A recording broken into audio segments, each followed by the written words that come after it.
It was us. It was love. It was us. Sneaking around the night, thinking we had it. It was love. I know you know that.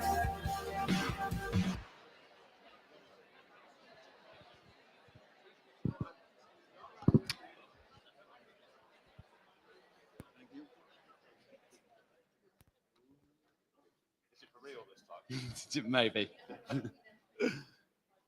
Ladies and gentlemen. Right, everyone. Just to start off to say welcome and thank you ever so much for coming along to Teachers Talk Connect 2025. That deserves a clap, doesn't it? Come on. Milk it.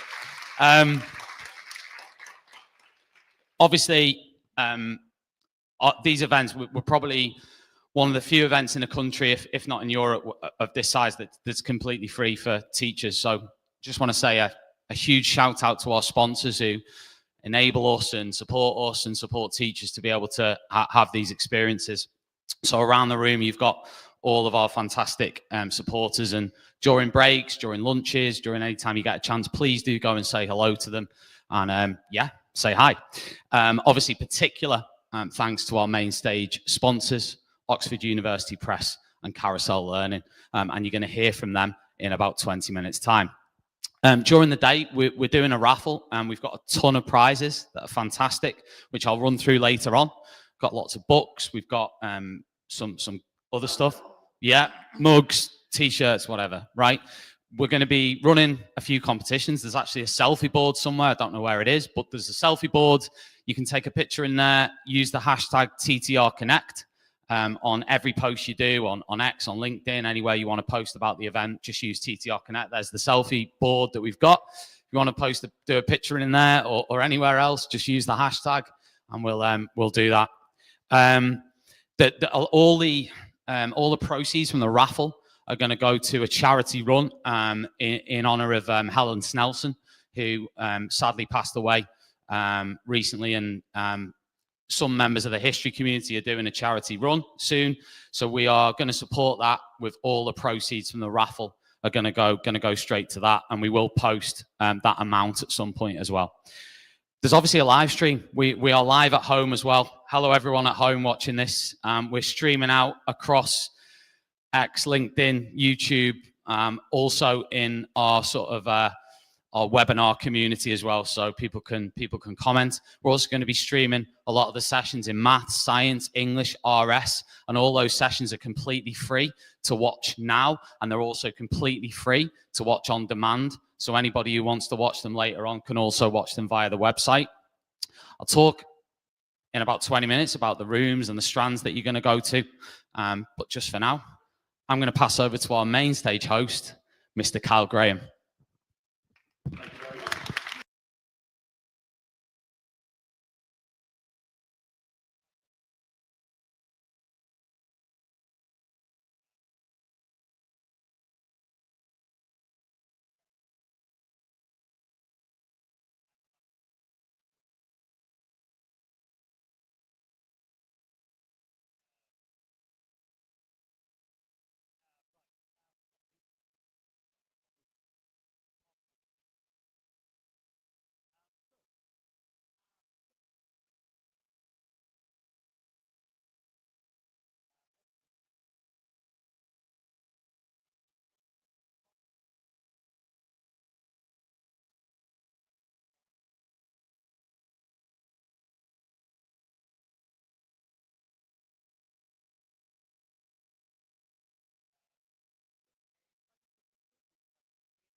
class school. Now, don't get me wrong, I love these children. I think the most hilarious unintentional comedians on the planet, as long as my livelihood's not based on what they say. Because they are also the most unreliable sources of information on the planet, aren't they? Like, we've all got funny stories of things kids come out with. Like, we were doing a topic on the weather. I said to the children, what's your favourite season? My child looked at me and went, peri peri. Or we were doing a topic on food, talking about takeaways. I said, children, what's your favourite takeaway? And a child stewed for a minute and went, I think it's 10 takeaway 1. In Yorkshire, a teacher said to a class, children, does anyone know what propaganda is? And the child went, oh yeah, it's when you have a reap, good luck. Now my friend works in a school where they've got this teacher who's obsessed with teaching French. And when they got the Ofsted call, she was desperate for MFL to get picked as a deep dive. So anyway, got a wish, and at some point the inspector said, can I speak to some of the children? So the teacher said, yeah, no worries, I'll randomly go and select a group of children. Pick these kids, you bank a house on the fat with big up French, sat there. And then this inspector said to a child, do you enjoy learning French? This child looked me dead in the eye and went, I would rather stick my head up my dog's butthole. Where'd you go from there? I think the only way that story gets any better is if the child had said that sentence in French. But I think my all-time favourite inspection-related story was this teacher got told she was going to be observed after lunch. So obviously, you don't switch off there. You spend your whole lunch time getting everything ready, handing out all your resources, touching up your displays. Just before the bell went, she realised you're not eating anything, needs the energy for the afternoon, wolfs down this sandwich, goes and picks a class up from the playground, brings them back in, settles them down, does the register, in walks the head teacher and the inspector. So they shake hands, the head teacher introduces the inspector, and as they shake hands, the inspector did this, like that. And the teacher, in front of a whole class, and head teacher went, and planted one on the inspector. And the inspector said, no, you've got mayonnaise on your chin. So, if you're having one of those days where you think, I don't think it can get any worse, it can. So I love teaching. I think teaching is the best job in the world, but I get very, very frustrated with the current education system we work in. Now, we are the hardest working generation of teachers ever now. Statistically speaking, we work more hours than ever before. On average, teachers work around 57 hours a week. SLT will work more. And the TUC did some research looking into the number of unpaid hours of overtime worked each week across all professions. And when they looked at every profession, the average number of unpaid overtime worked each week was about 4.4 hours across all jobs. Thoughts? A week. We do that a day, yeah. When they just looked at teaching, that jumps up to 26 hours a week. So we actually work more unpaid overtime than any other profession, which equates to around about 15 grand a year. Now, I know none of you, when you chose teaching as a job, thought, I'm only going to work my contracted hours. I know we all are going to do a little bit extra. I don't think teachers mind doing that little bit extra. It's very rare I come across a teacher who's willing to work hard if they know the work they're going to do is going to have a direct impact on the teaching and learning in class. The problem I have, and I think so many other teachers, is of those 26 extra hours we're working each week, I think not much of it has an impact on teaching and learning. Most of that time is currently being spent on us having to prove that we're doing the job the vast majority of us are capable of doing. So the reason we're the hardest working generation of teachers at the minute is, put simply, we're working in an education system where we are the least trusted generation of teachers. And when you're working in a system like that, that is constantly pressurising you, constantly scrutinising you, constantly making you feel like you're a failure and you're not good enough, that then has a negative impact on your mental health, which is why we see stats like this. So for the second year running, over 40,000 teachers left the profession last year.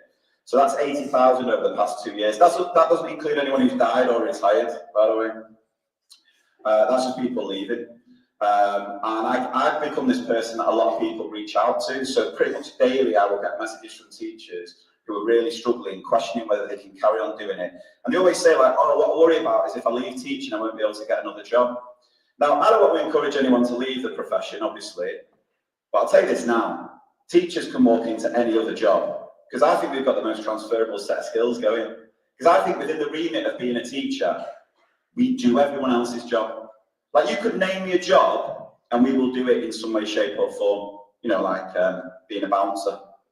We do that, don't we? To stand at the front of school. You're not getting in today with those trainers, pal. We're against our uniform policy. Where's the weirdest place in which I've seen a teacher in the wild? So my nan passed away last year, and I went to meet the celebrant at my mum and dad's house to organise a funeral. As I walked in, she sort of looked at me and she said, "Oh my God, it's you, it's Mr. B. I love your videos online."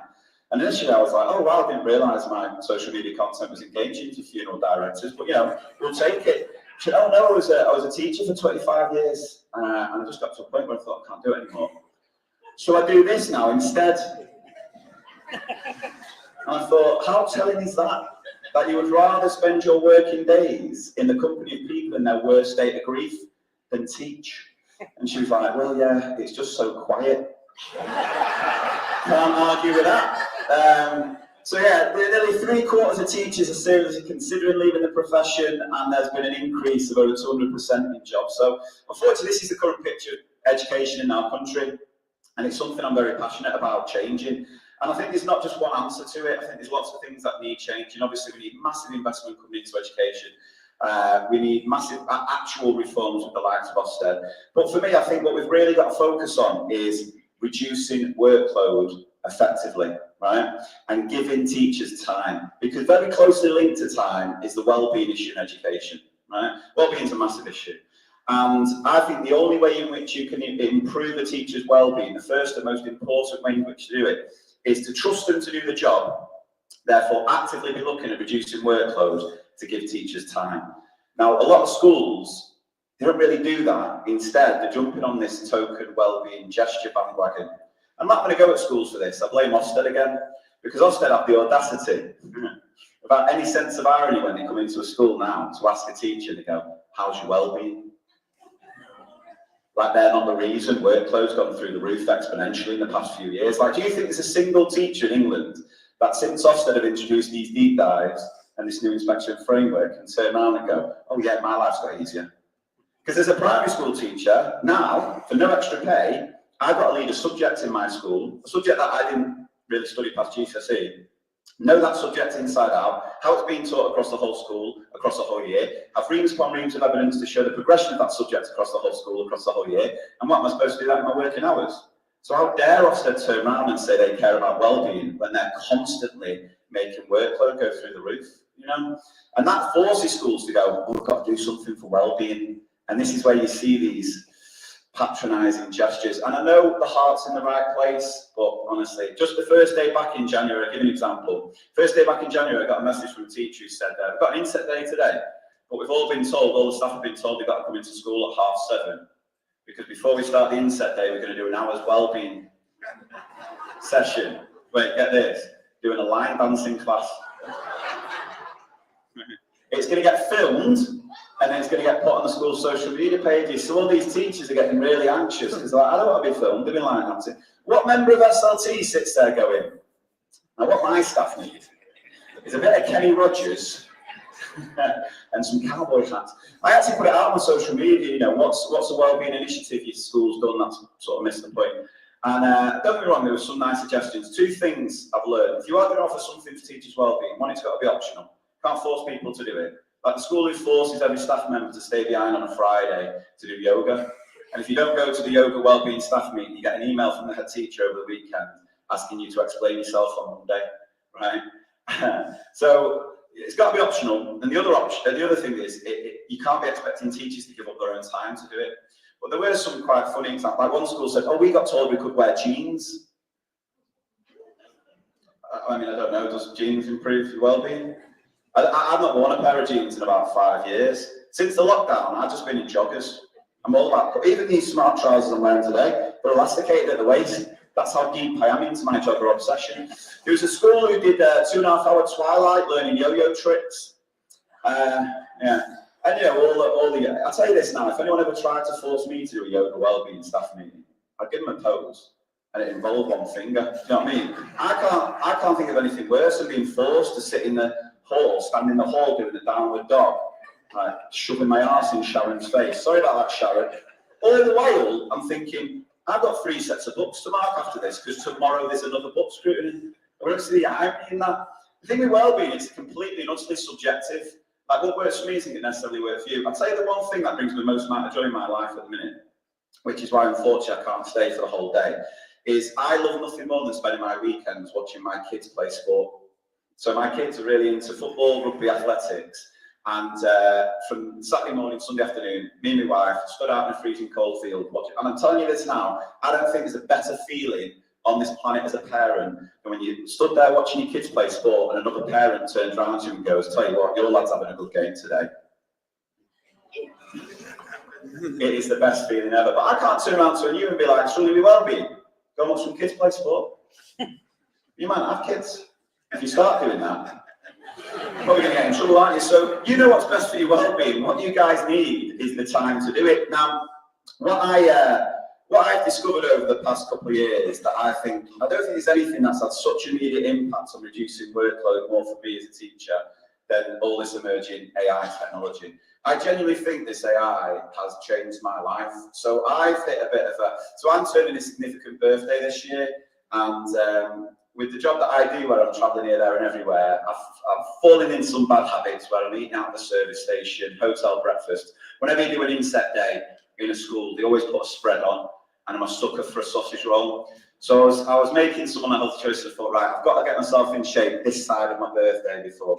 And so I've been on a bit of a health kick, and I've dropped about 3 stone, and I feel better for it. But I'll tell you this, the AI has helped me massively with that. Because what it's allowed me to do is just find time to prep meals, find time to get to the gym, find time to play paddle tennis, which is my other absolute obsession. Anyone fan of paddle? Yeah, it's amazing, isn't it? Right? If you've not played it, you need to play it. It's the best thing ever. So AI, I just think, but I know some teachers are a little bit wary of it, a little bit worried about this AI. I had a teacher on the training session say, I'm not touching any of that AI stuff. I don't want the robots to come and kill us all. I was like, well, first of all, stop reading the Daily Mail. And secondly, Terminator's not based on historical facts, right? Robots are not going to come and kill us all. AI will not be the downfall of humanity. It'll be about how we choose to use it. Now, I think the positives that can come from AI, and I've seen it myself, how much it's saved me time, unbelievable. I can't stand there and say there won't be any negatives. There will be. You know, there are already people using this AI technology in a negative way. We have just got to be at the forefront of understanding how it works, what it can do, what it can't do, and actually start educating our children. Because whether we like to admit it or not, if our kids are accessing technology outside of school, they're already using AI. Now, as far as workload's concerned, a couple of tools. I mean, I don't need to go through these stats again. And I want to make it clear again, AI is not the solution to all of these issues we're facing in education.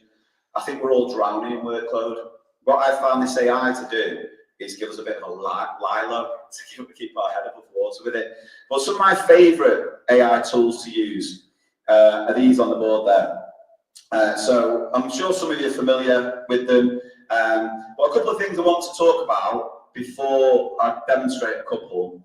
Because there was a news story that came out of a school in London where they've introduced the first teacherless classroom. And basically this school is teaching the GCSE where AI is the teacher. It's a bit of a headline grab. It turns out there are still 3 teachers in the class. They're just not being called teachers anymore. They're being called learning coaches. And I just thought, why? And I've had it on my training where I'm talking about AI and teachers will say, why are you encouraging teachers to use AI when AI will eventually replace their jobs? I'm like, no, absolutely not. If you think AI can be as good as a human teacher, way off the mark. AI is there to help us, right? We're still going to be needed. I would argue that for the past decade, even longer, we've really lost sight of the human element of education in this country. You know, all of us got into education because we want to make a difference to young people's lives.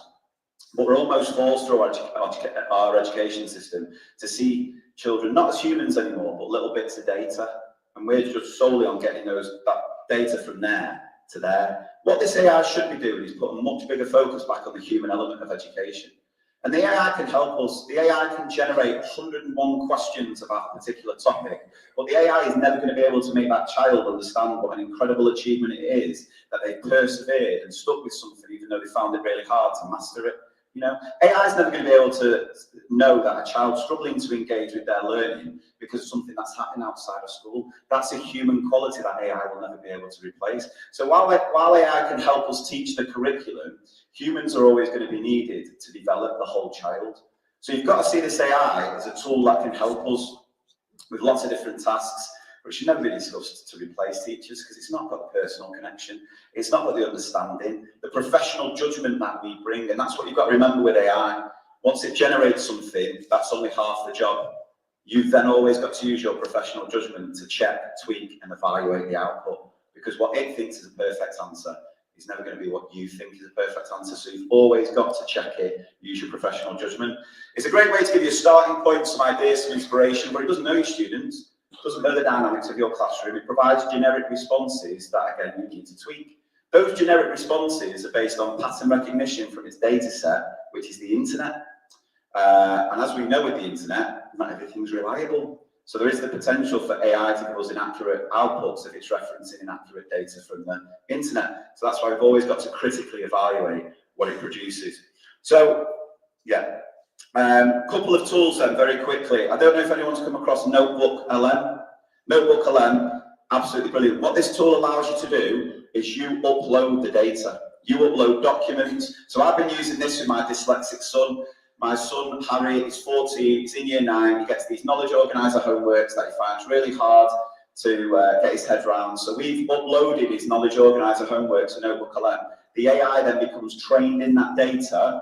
You can then interact with it, so Harry can go in and ask it to quiz him on a certain topic, summarise points, explain things in better detail. But then you've also got this audio overview. Tap that audio overview, the AI then generates a podcast where 2 AI voices talk through the documents you've uploaded. All right, folks, get ready for a deep dive today. You've sent us a whole pile of PE notes, and so he just downloads that and listens to it as he's walking to school. What's even better now, they've introduced this interactive mode where as you're listening to the podcast, you can then interrupt it. All right, folks, get ready for a deep dive today. Oh, wait, someone wants to join. Hey, go for it. Hi, yeah, can you just explain to me what the starting positions are in a game of netball? Absolutely, I can help with that. Let's break down netball positions for you. Think of it like this. You've got your goal shooter. They work with the goal attack. These two can go inside the shooting circle. They're your primary scorers. You get the idea. So from an accessibility point of view, it can be absolutely amazing. TeachMate is a tool that I have helped create to basically harness AI specifically for teachers. Anyone use TeachMate? Yeah, a couple of us, super. So what I wanted to do was create the lowest barrier to entry just for teachers to access AI to help with workload. There are over 100 tools available on this, with the main driver around reducing workload. So, you know, if you were to go on to Family Fortunes and, I was going to say Gino, but he's not going to host it anymore, is he? Whoever hosts Family Fortunes, we asked 100 teachers, what's your favourite task to do as a teacher? You said, write a risk assessment. Our survey said, so we have built tools that will do the bulk of that for you. And you just minimal input, where you're going, how you get in there, and then it will do a decent draft. You've just got to tweak a couple of things. Now, I wish I had more time to demonstrate some of the tools, but what I'd like to do is just talk you through the impact TeachMate is having. So we launched TeachMate a couple of years ago. We did this survey with over 1,800 teachers. It found to save teachers over 10 hours a week. 94% said it's improved their well-being. 90% said it's been the best initiative their schools implemented to reduce workload. 3/4, this is my favourite finding, 3/4 of teachers who are considering leaving the profession actually cited TeachMate as a reason to stay. So the fact when we're faced with the biggest retention crisis we've ever had, there's a platform there that is actually helping teachers stay in the profession is something I'm incredibly proud of. So yeah, if you are interested, I've got a couple of discount codes if you want to give TeachMate a go today. You can use the discount code MrPCPD25 and that will get you a free month. So if you do want to give it a go, see how you get on, and then if you are interested in subscribing as a school, there's a discount code there as well. Now, just before I do finish, you'll have noticed that I have been recording what I've been saying here, which I hope it has been picked up on. Let's see. It should transcribe it. There we go. So I am now going to. So yeah, I'm not a massive fan of Ofsted. I also think the best thing Ofsted could probably do. I don't need to listen to it. Right. What I want to do is select it all. Writing tools. Hang on.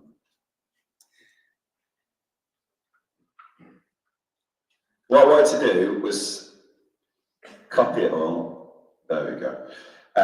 Use AI to summarize it and then turn everything that I've said into an AI generated song.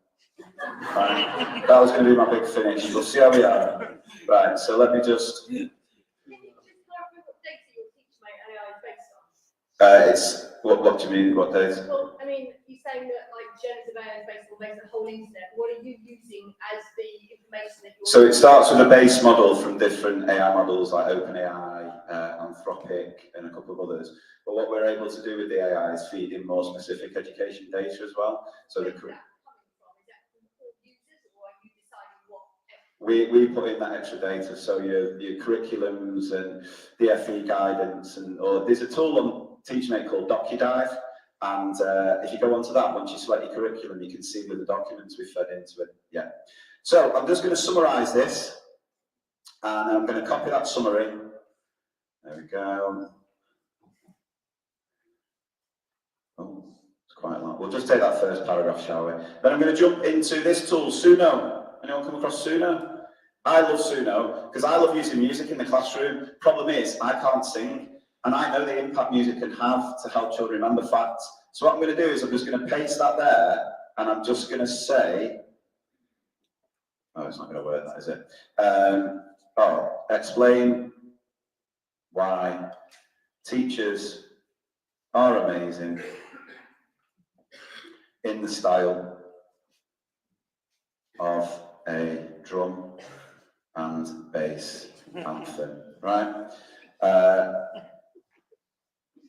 There we go. Right, let's see what the AI comes out with, and we can start the morning with a rave. Hit the lights. No. So we'll play a little bit of this. Teachers are heroes. Basically, what Suno does is it writes the whole song for you. You can input a topic, you can input your own lyrics, and then you can just very quickly generate a song.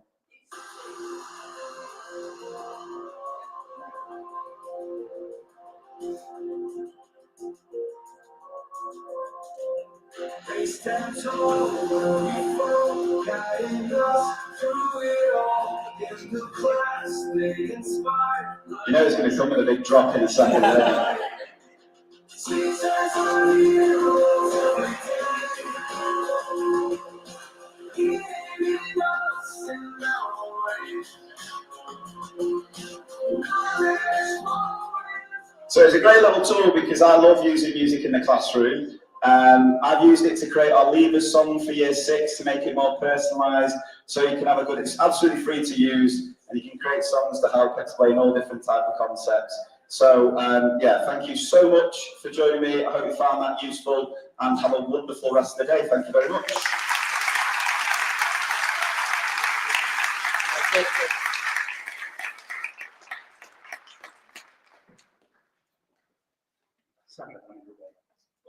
Musical chairs. Not drum and bass though. Okay, thank you obviously very much to Lee, and without further ado, we're going to hand over to Carousel. Hi there. I'm going to be honest, I don't actually work for Carousel. I'm a director of science at a comprehensive school in Salford.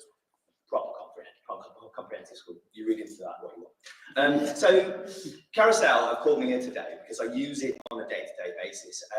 Carousel has become an integral part of our department, and it's really driving student progress. Our top 50 learners on the mock exams last November had 80% plus engagement with the tool.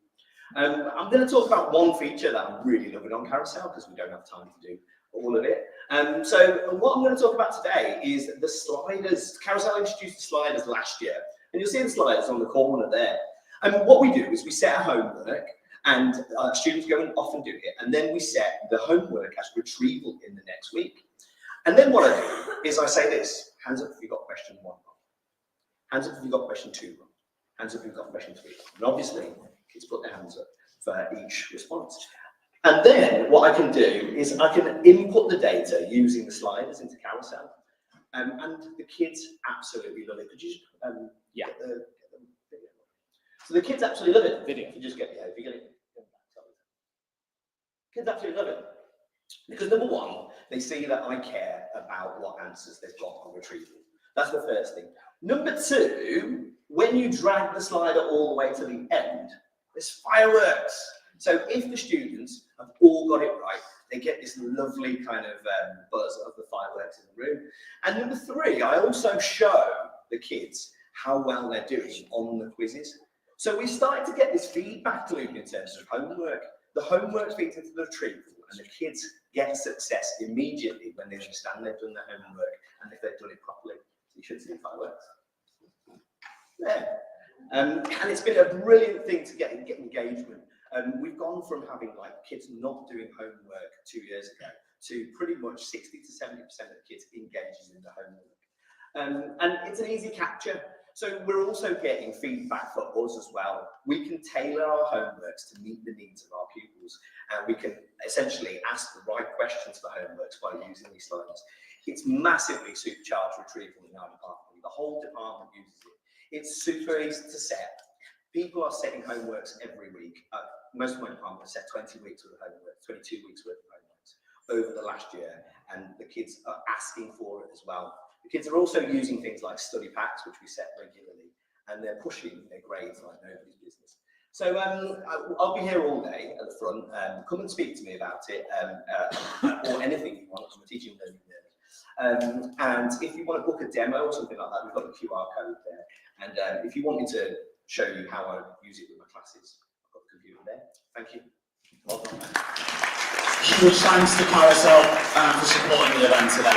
Absolutely amazing. So thank you so much. I'm now going to hand over to, hopefully, Oxford University Press. Good morning, everyone. Well, if I wasn't already nervous enough when I was asked to speak here today after Mr. PICT goes and puts on an AI song, so no pressure. So good morning, everyone. My name is Liz. I am a portfolio manager at Oxford University Press. I'm here to talk to you for just a few minutes about our Oxford Revised Guides. We are very much revision with a mission, and I'm just going to talk you through a little bit about it. So it gives us real excitement in our belly when we can actually say we are the fastest growing revision series, because not only does that mean that we are something we are in Team Revise really passionate about, but we are also actually having teachers, students and parents say that to us as well. We've been developed by cognitive science and subject experts, and we have a massive belief in making revision fairer for everyone, which I'm going to talk about a little more in a minute.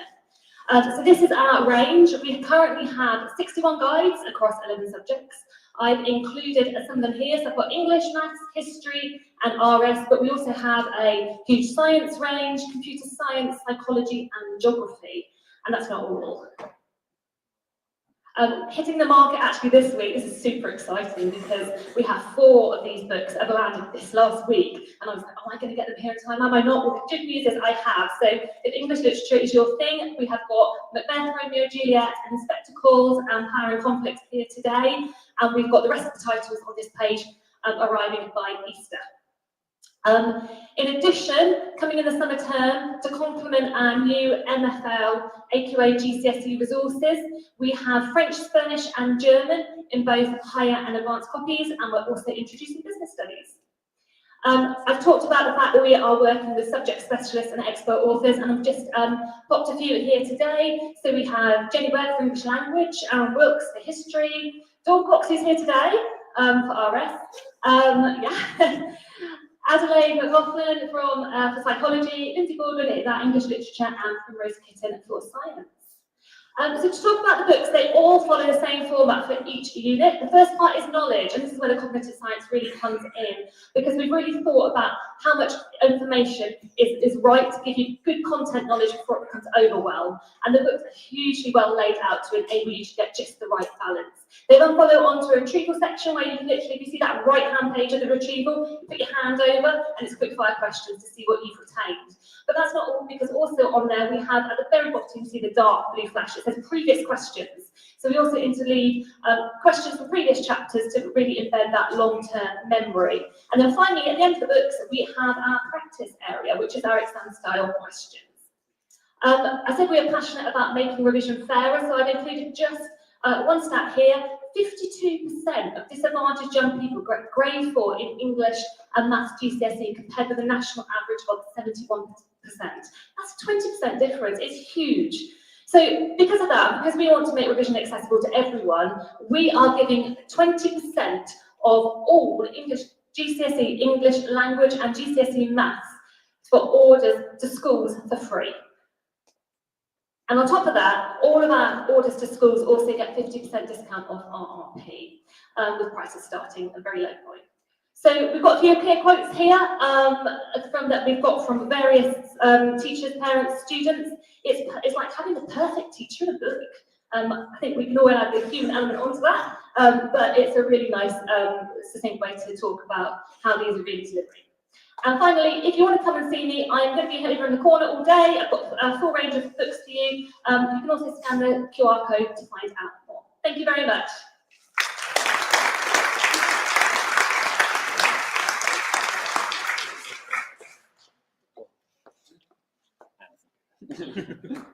I'll do it. Okay.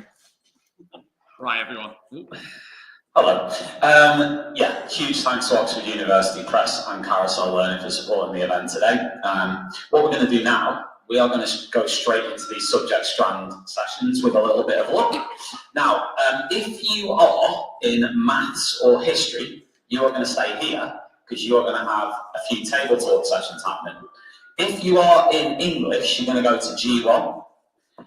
If you are in science, you're going to go to G4. If you are in RS, you're going to go to F13. If you're in MFL, you're going to go to G3 in a moment. And your subject sessions are going to be led by fantastic hosts. It's going to be fantastic. We will see you back in the main hall, everybody, just after the lunch break at 1:45. Enjoy the day, and we'll see you very soon. Thanks.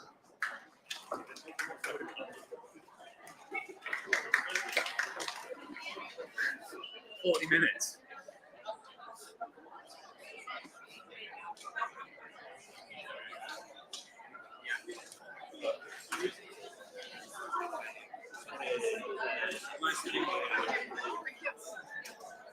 Brilliant. Right.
So, I mean, I don't have enough Dinesh to do that one, to do that particular one, but if you're talking about division in general, I think you were working on that one. So, what's your name? Deborah, nice to meet you, Deborah. I'm Pete. So, yeah, you were modelling this idea of division with the Dinesh, weren't you? Yeah. We don't actually have enough, like, physical manipulatives, that's the problem. We have loads. We have enough for at least one pack you can do. And then you can normally, like, if you've got a big class, or you, and then you can steal some more. So we have at least 13 packs of these. In terms of what your quotient is. I think we have too many counters. We do have too many counters. Oh, can't count. And that's the next one. Oh, right, yeah. So under that model, I guess it'd be how many, how many is in each group? Yeah. And how, so we're How many is in each group? factorising or So is that how you do it? Put like that we normally by the time the kids get onto the stove, they are moved past, they've moved past it, and they're onto like some. So you have to pick your numbers a bit more carefully than I did. I'm not saying model these specific questions, I'm saying model the ideas. So one of the things you might do here, for example, is say, right, well, in this one I'm not sure. is 10 tens. Let's just pick a better number. So I'm going to do this Right, so we've got 1, 2. and rearrange those 10 tens We've got one of those. so it has a width of 5, So we've got this. like that. Yeah. And that's where the 5 comes from along the side. Yeah? If you look at the model, that's where the 5 comes from along the side there. So that 5 is literally that 5. Oh no, And then I've got my Oh, 3 you're gonna have extra to add, aren't 10s, you? which I can't do like that. So I'm going to split that Yeah, we for don't some have, we're going to have ones. to add some pairs there, won't we? It's already Yeah, set up in so the I'm going to pairs. split that for some They ones. didn't get a chance. And then I Now, can I've not got a put that packet for. along each side. What did I do with that one? Okay, yeah. And you can see how I can keep doing that with one of my 10s and another 10 and The another thing 10. with this, And you then have to be so careful about what examples you quotient choose to do. Otherwise you do becomes not the have length enough at the top. counters. Yeah. So in that case, in the one I've just done would be 22. And you then when the literally kids are moving on to see some the harder model. numbers, you're like, yeah, you can't use the fancy anymore because I mean, you guys, you can Yeah, just that's get the it idea. and match it. Yes, no, you've got the tablet, you've got the actual physical character. I have a YouTube channel, if you Google me, and it shows a load of this stuff, right from the manipulative.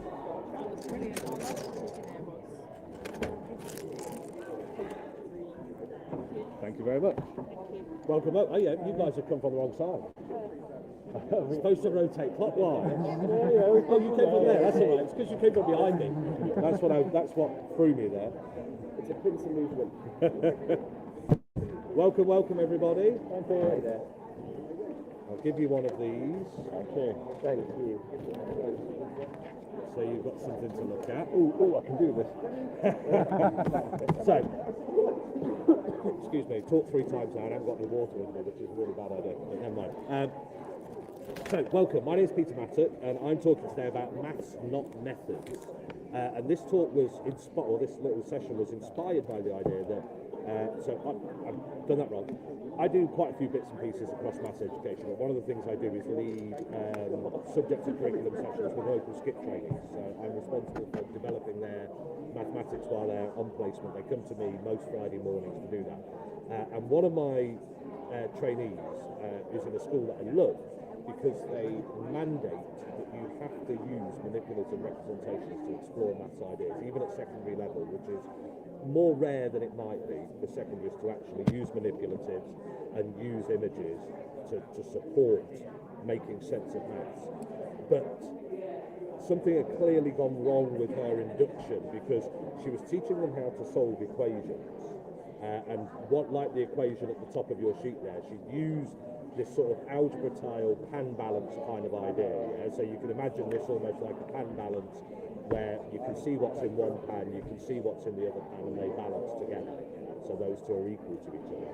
And what she said was, which I thought was really telling, was, so what I've shown them to do with this is, you know, remove an x from both sides because it will still balance.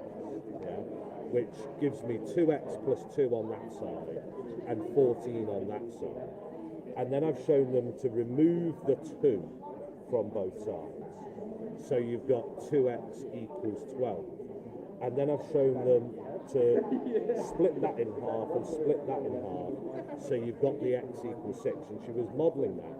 And the thing she was getting at is her school had then told her, right, so now you do it like that, you've also got to do it with the bar model. And she was saying, but I've shown them the method. Why do I now need to go and do this as well? And the conversation we were having was the idea that, yes, you may have shown them the method, but that's not actually the maths. The maths is what you did here. Yeah, this is where the maths lies, up in this top bit. What this is basically just a recording of the maths that you did. Yeah? You made some logical deductions about these things based on the fact that they're equal. And that led you to a point where you could deduce what x was. And so all the maths you did was here, and all you did was record what you did. And so now it would be a perfectly useful thing to do for students to say, right, well now, let's not think about the equations like that. Let's think about the equation like that and see how that compares to what we did before. Yeah? So we look at this now, and in a bar model, as I'm sure many of you will know, the equality is shown by equal length, which you can't do with the algebra tiles, but you can do with a bar model representation. You've got an equal length. So let's deduce logically from that. What can we know? Well, we know that these two x's are equal in length, so we can ignore those. And we're left with 2x plus 2 equals 14. And then we know that this 2 is equal in length to 2 of this 14, so that must leave us with 12. Yeah? So we've got 2x equals 12. And then we can see that if that 2x equals 12, that we can split that in half, and if you split 12 in half, you've got 6 and 6. And so x equals 6. And so what this becomes is not a method, it becomes a recording of the maths, but the maths happens here. The maths is where we actually think about how these representations of the equation allow us to make sense of things being equal to each other. Yeah? And so what I thought we'd do, if we turn the page over, now I don't mean to do these exact calculations, particularly because I haven't got enough Dinesh for you to split 400 into 40 tens. Okay, but here are some examples of some methods. And what I thought we'd do in the time that we've got is explore with some of the materials where the maths lies behind some of those methods. What are these recordings of? Okay, and I don't mean me showing you that, I mean you guys exploring that and making sense of it. So you've got some double-sided counters there, you've got some Dinesh, you've got some Cuisinart, you've got whole packs and stacks of algebra tiles. Whole packs and stacks of algebra tiles around if you want to tackle some of the algebra stuff. So let's have an explore and find the maths behind some of these methods. How does this one work? There's 3x minus 2. So to represent minus 2 in that context, you have negative 1 tiles, which are red coloured. And then to remove those, you have to add 2. Yeah, that's the sort of paradigm for that. It gets a little trickier with that one. Actually, no, it's this one. It gets a little trickier if your value of x is negative. But this one actually doesn't. It works. How do you do that one? Yeah, if x was negative 2, representing that as a challenge because your 2 ends up bigger than your 14. How would you do that?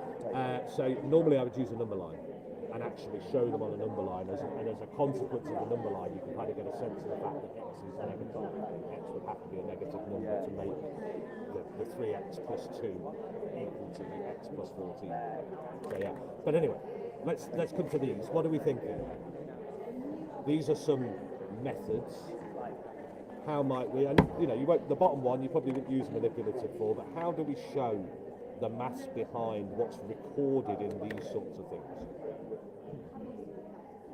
I'm going to out myself. I'm an interloper here. I'm a computer science teacher. Very welcome anyway. So, thank you. So I'm going to have to watch a little bit of this and That's fine. see actually how, because it's fascinating and I think there's lots of transfer that I can take across. Yeah, really interesting. So do some very basic maths tutoring as well. So this is going to be really helpful to me. Well, I mean, I'm not allowed to mention websites, but if you talk to, you see the guy in the grey hoodie over there? Yeah. Talk to him. His name's Johnny Hall. He has something that if you're doing tutoring and you want to get involved in using this sort of stuff, he's a guy to talk to about that. Yeah. I mean, I talked about how to use them, but in terms of accessing particular virtual versions of them, he's got a really good. He can have a really good conversation with you about stuff that I can't talk to you about because he's not an exhibitor and therefore he's not allowed to be mentioned. What if we were mentioning because we're not contributing? Well,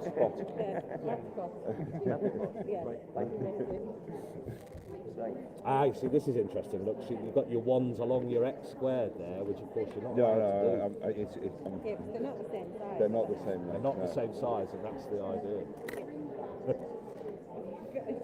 I'm first trying to find 30, yeah. Oh, there's loads, yeah. I bought loads of them. There's more bags there if you need them. I've seen this before. You can have yellow as positive and red as negative.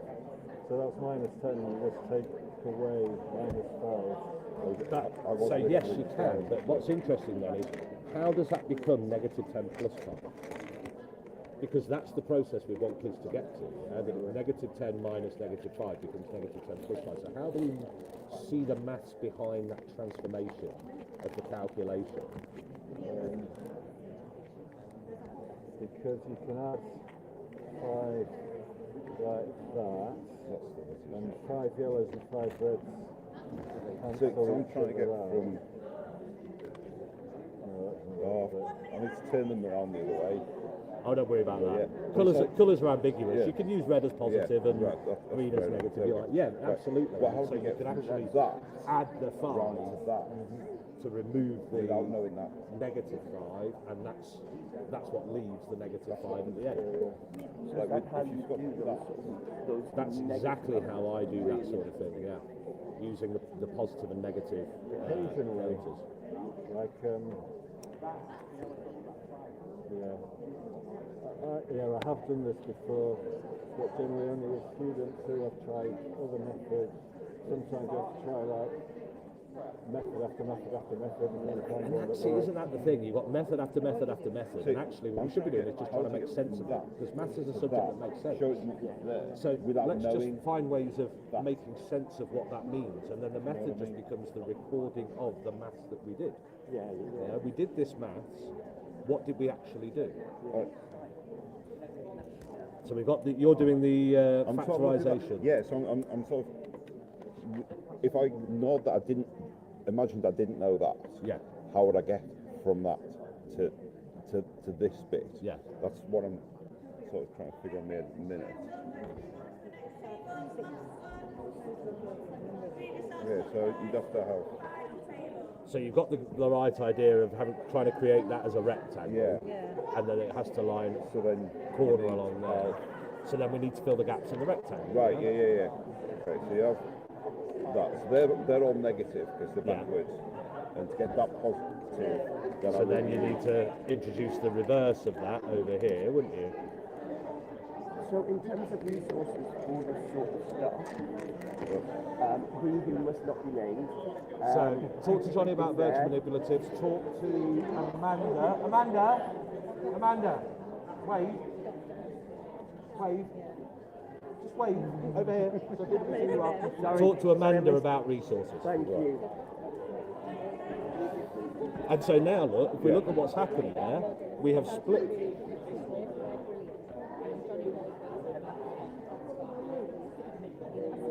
Brilliant. Oh, okay. Hello, everybody.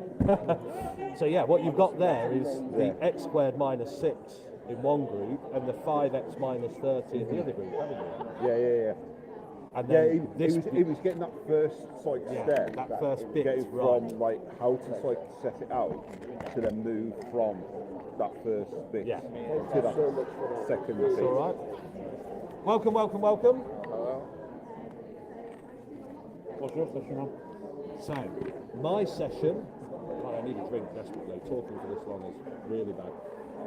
My session is about maths, not methods. And the inspiration for this session, so I do, as Adam will know, if Adam knows me, sorry, I've not come across you guys before. I know your book. Oh, excellent. I could have brought them. But... I'm Pete, by the way, so very welcome. But I do quite a few bits across maths education, but one of the things I do is I lead the subject and curriculum sessions for the local skip. So I'm a skip trainer alongside sort of my day job, which is working in schools, at the minute anyway. And one of my trainees is in a brilliant school in Leicestershire, and one of the reasons they're brilliant is because they have built their curriculum in maths around representation and manipulative, even for secondary level, which is incredibly rare, to really prioritise the use of that. And so she had been exploring solving equations with a group, and she'd used a model very similar to the one you can see at the top of the sheet there, which broadly speaking can be thought of as like a balanced scale kind of model. You've got pan on the left, you've got pan on the right, the two pans weigh the same, they're equal in size, equal in length, equal in weight. And so what the sort of things she'd been doing with the kids, similar to what we might do, is say, right, well, looking at this, I can remove the X from both pans because they weigh the same. Yeah, I can remove the 2 from both pans because they weigh the same. And that leaves me 2 X's here, and it leaves me 12's there, so I can split that in half, and that gives me X equals 6. And as she was doing that, she was doing the, minus X from both sides to give the 2X plus 2 equals 12. And then she would do the minus 2 from both sides to give the 2x equals, 2x plus 2 equals 14, 2x equals 12, and then the divide by 2 by both sides to give the x equals 6. And that's fine, right? There's nothing wrong with that. But then she said to me, I've shown them the method, so why do I need to then do it like this as well? Because the school was saying, no, you also need to show what this looks like using the bar models, because they're big on multiple representations, multiple manipulatives. So why do I need to do it like this as well? Because I've shown them the method. And the conversation we had was brilliant, because it was about, well, where did you actually do the maths? Yeah, and the place you actually did the maths was here. So this isn't a method. This was just a recording of the maths you did here. Yeah, that's all that is. And I want to try and get people away from seeing maths as just a collection of methods, because it's not about that. Maths is fundamentally a subject of reasoning and deduction and logic. Yeah. So what we've done here is we've done some reasonable things, and I use the word reasonable properly there, which means based on reason. We've done some reasonable things here, and this notation is just a recording of what we did. And so if you treat that equation like that, it then makes perfect sense to say, right, well, we know that this is not the only way of seeing equality. How else do we see equality? Well, we also can see equality in this way, rather than things of equal weight, things of equal length. So what does that look like in this scenario when we view the equality differently? And of course, the logic is very much the same. We've got 2 x's that are equal in length, top and bottom, so we can remove those and get the 2x plus 2 equals 14. And then we can remove the 2 from the right hand side, and that takes 2 off the 14 to make it into 12, so we've got 2x equals 12. And then we can see that we can split that in half, that 12 in half, and that would tell us that each x is 6. But we did the maths there, and this is just a recording of it. So this is why it's entitled Maths Not Methods, because actually what I want people to start recognising and thinking about is, here's where the maths actually happens, and this abstract notation is just a recording of the maths, it's not a method. And so what I thought we'd do, and you can't use the actual questions here, but if you turn your sheet over, then what we have is a series of methods. Now, like I say, you might not want to do the actual calculations there. I mean, I don't have enough stuff for you to do 432 divided by 5 anyway. But what we have here is a series of methods, which I'm going to say are no longer methods, they're recordings of maths that happen. Yeah? Can we see, and we've got some manipulatives, but we can draw some pictures as well, can we see where the maths is that this is a recording of? And can we, and I don't mean me telling you, I mean you guys playing with the stuff and seeing what that looks like.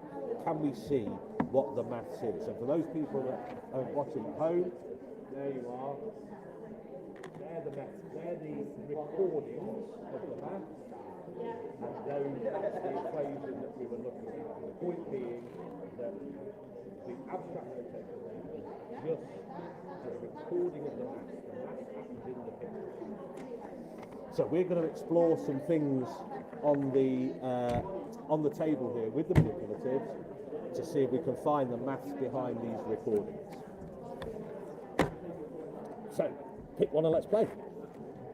What are you doing, Adam? I'm going to go for the solve by factoring, although I think I need 27 ones. That's fine. We've got loads. We've got loads more of them around here. 21. Can I borrow 6? Yeah, loads more of them there. There we are. 27. So we've got 9 rows of 3.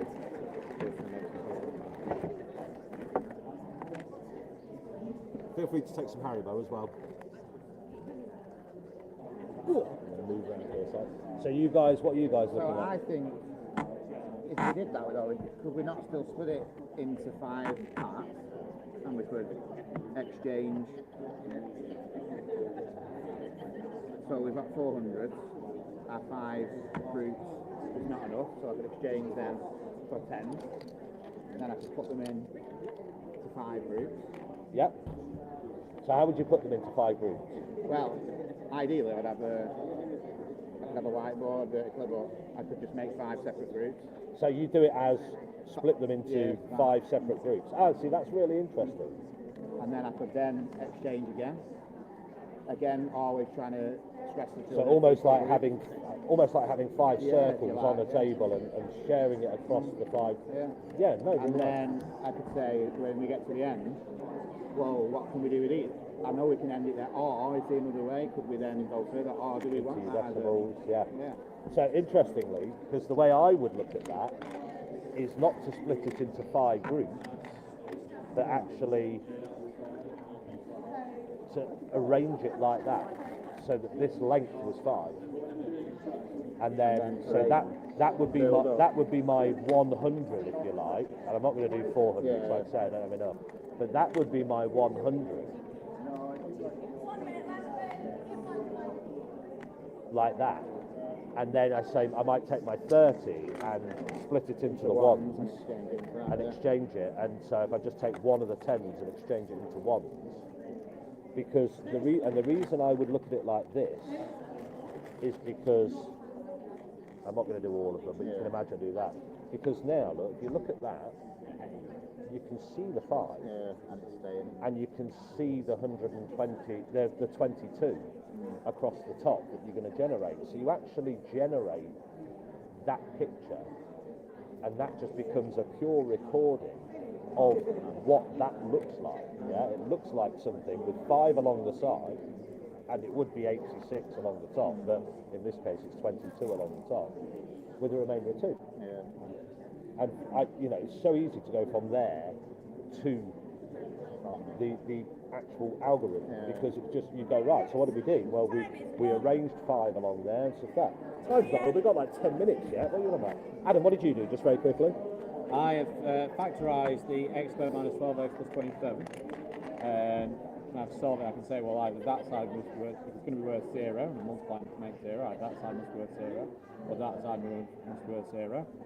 So I'd then at that point go, I'll probably disseminate it at this point. So you see, what I would do here is say, okay, so in order to make this length 0, how long does that need to be? That has to be x. No, wait. 3. 3. Yeah. So I would be then tempted at this point, I mean I do it virtually, not with the tiles, to replace that with a 3 by 3 square. And show that it actually and replace, obviously if that's 3, replace that with 3 by 9 and show that the result is 0. You can actually physically do that. Replace the algebra with number tiles. Say it's easier on the virtual manipulatives, it's much quicker to do. And show that the net area of the rectangle is 0 because the positives and the negatives perfectly cancel each other out. So have a look at that. Have a look at it on a website that we're not allowed to name, that has lots of virtual manipulatives on it. You've got 10 minutes for a break now, guys, so if Excellent. you want to go grab a coffee or whatever. Thank you guys. So just as a takeaway, start seeing that as a recording of maths and think about what's the maths that actually goes behind it, because that's where the real maths is. See, with my lowest ability groups, I was thinking nothing about getting the stuff out and trying to, explain it. But with the higher ones, I don't do it, and I should do. I just need to. Yeah, I've got about 3 of them. Thank you, guys. And if you want the longer version of that, then I'm doing it again in a couple of weeks' time. But in 2 weeks' time? yeah, 2 weeks' time? in a different room. Well, I'll have 45 minutes rather than 15. Yeah. How did it get on? Yeah. So it's going well. I'm just trying to get the phone to balance on the charger, which is going to be the real problem. Right, break time. I need a drink desperately because I've talked a lot now. 1 hour.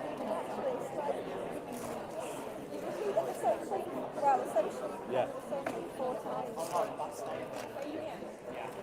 And then when you all get back to the table, you can help me put the quizzing out. Yeah, I think the algebra tiles might need some. Excuse me, is it Amanda? It is Amanda. Hello. I was told to talk to you about resources for this sort of stuff. I think it was you that put your hand up. It was?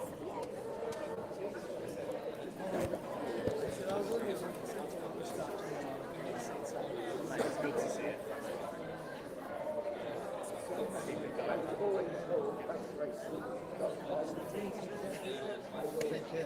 Well done, mate.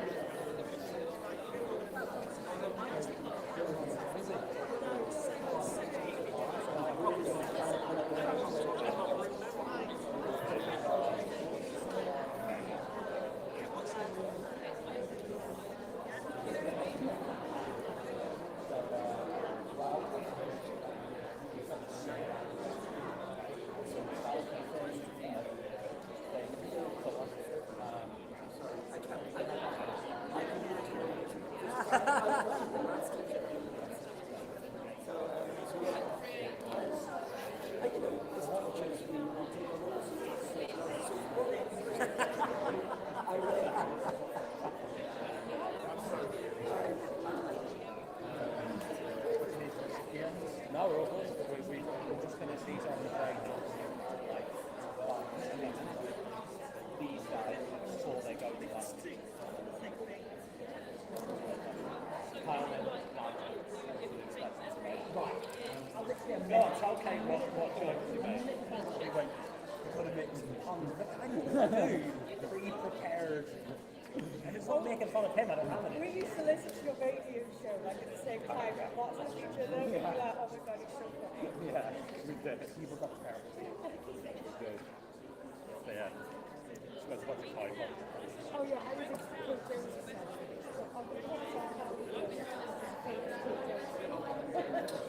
Oh my god, I just assumed that was you.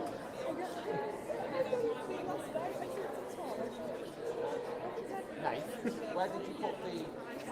Ah, because it's... Because I was actually really good classes.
Students sell it, the subject better than us sometimes if you've got some enthusiastic students. Having loads of students is not necessarily the be-all and end-all. You've got to have the right sort of students. I spent quite a bit of time when I was head of humanities looking at not just RS but history, other humanities subjects in my area, looking at what grades students came in with that underachieved, what grades those that dropped out had, and I was able to provide quite a clear case to my SLT about what grades were needed with regards to doing well in RS. Induction, I don't know, do you have those 2 or 3 weeks where they can change subjects? Right. I don't know if this has been recorded or not. Make the first 2 or 3 weeks tricky, hard, make it real, set homework, don't start with a nice topic, pick a difficult topic, perhaps an early timed essay without notes. If anyone's a little bit flaky and isn't willing to put the work in, I'm very, very happy to teach the weak and willing. Those that are willing to work, very happy to work with them, but the flakier ones that want an easy life, that are going to drop RS and go to, I won't name the subject, it's probably good to get them out of the way at that point, I think. Challenge 2, how do you cover the whole content? It's too much content in A-level RS. I think that's true of whichever spec you teach. I very simply worked out how many topics there were, how many weeks I've got, did a little bit of division, and for me it's pretty much 2 weeks per topic, and I've got to stick to it.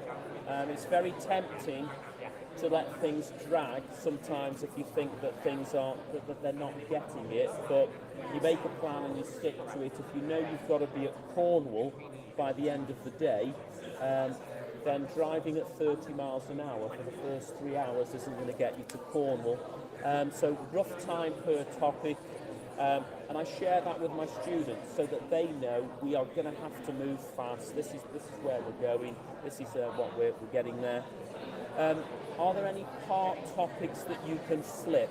Euthanasia for us, repeat, certainly the first bits of that builds on GCSE. We can flip that, we can save ourselves 2 or 3 hours. Are there whole topics that kind of work as self-study? We used I teach OCR, we used the Bonhoeffer topic as kind of a summer project, put loads of resources, sent students away in between year 12 and year 13, and they more or less taught themselves that topic. And probably my third thing for content is we are often very guilty of over-teaching. So there's 2 scholars on the spec, but we teach 5 because we do. Sometimes it's a useful contrast, and sometimes there's a reason for doing that. But I always find it's helpful to look at a topic and say, am I over-teaching this topic? Am I trying to put too much in? Number 3, I don't know, I have no idea how long I've got left, by the way. Number 3, students not retaining enough of the key ideas. I think we did spend quite a lot of time in induction talking about mindset, talking about effort, talking about how much they need to be doing outside of the classroom, on trying to get a sense of what is the teacher's job, what is the student's job week by week, and trying to just build that in induction and coming back for that. End of topics. I'm skimming student notes, just very briefly taking student notes in some way, doing a bit of a skim, because is it that they're not retaining the content, or is it that they actually never had it in the first place? So that's my check on that at the end of topics. Probably the big thing I did in the second year of linear teaching, after we got our first exam results, and I thought, this is a bit mixed, what's going on here? And I realised it was mixed, not necessarily because of skills, but because they haven't got enough of the content. So year 13, we raced through year 12, probably quicker than we would have liked. Then year 13, we were slowing down. We're doing past topic of the week, maybe half an hour of one of the lessons each week, where we're doing some quizzing, we're doing some retrieval grids, and there's an expectation that they're preparing for that. They get ready for that. We quiz, we check that people have done that. And after 2 or 3 weeks, by and large, most people are on board and they're doing that. The first week, they will call your bluff. They don't think you're serious. But the second or third week, we're starting to get more in. Evaluation skills. Debating, I think, is important. Evaluation skills. Sometimes they find it easier to say it, and then they're able to build into writing it after that. Planning. One of the things I used with planning was I tried to get students to work, to almost think backwards. So where do you want to be at the end of the essay? What's your conclusion? And then rather than saying, what am I going to have in the essay? What am I going to talk about? Who am I going to talk about? The key word is why. What are my reasons? So focusing on the why and using the whys to structure the paragraph. So that's helpful.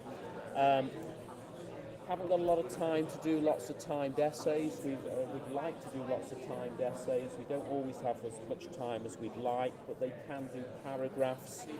So using things like because but so, the legend that is Joe is here. He is Mr. Because but so.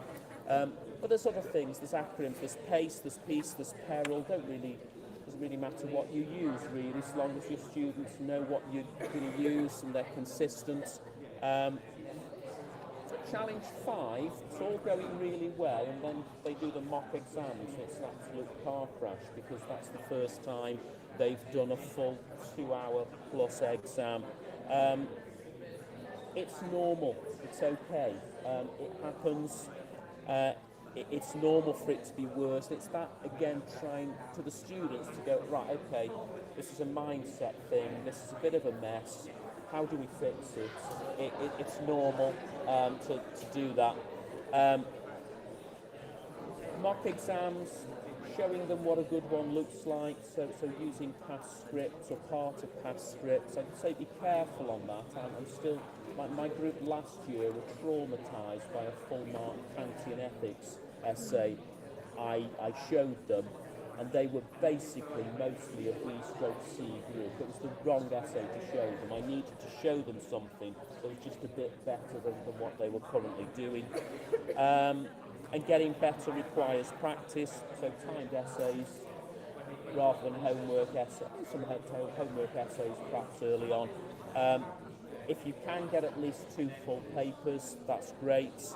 And where time is tight, plan and a paragraph maybe is better than the full essay. Hope that was helpful. That's my 10 minutes, I think. Thank you very much. The second one will be better if you want to stay around. The third one will be dreadful. Go and do something else. Thank you, Chris.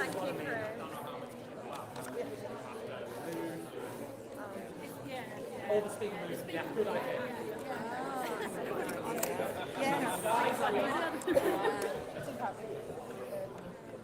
If anyone wants, I'll just throw a few if anyone wants to pick my brain on anything. Yes, I am that person. Just one second. Also, just so you know, this table, all the talks are streamed, so you can watch this back for free, because that's the microphone for that. So obviously, if we do change the speaker, it means all these sessions are watched backable. Which is good, actually, move the speaker. I thought of that because I'm an idiot. So, it's history teacher, I should have been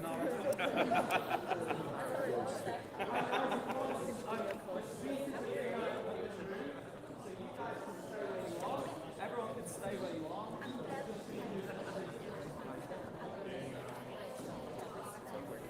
Thank you.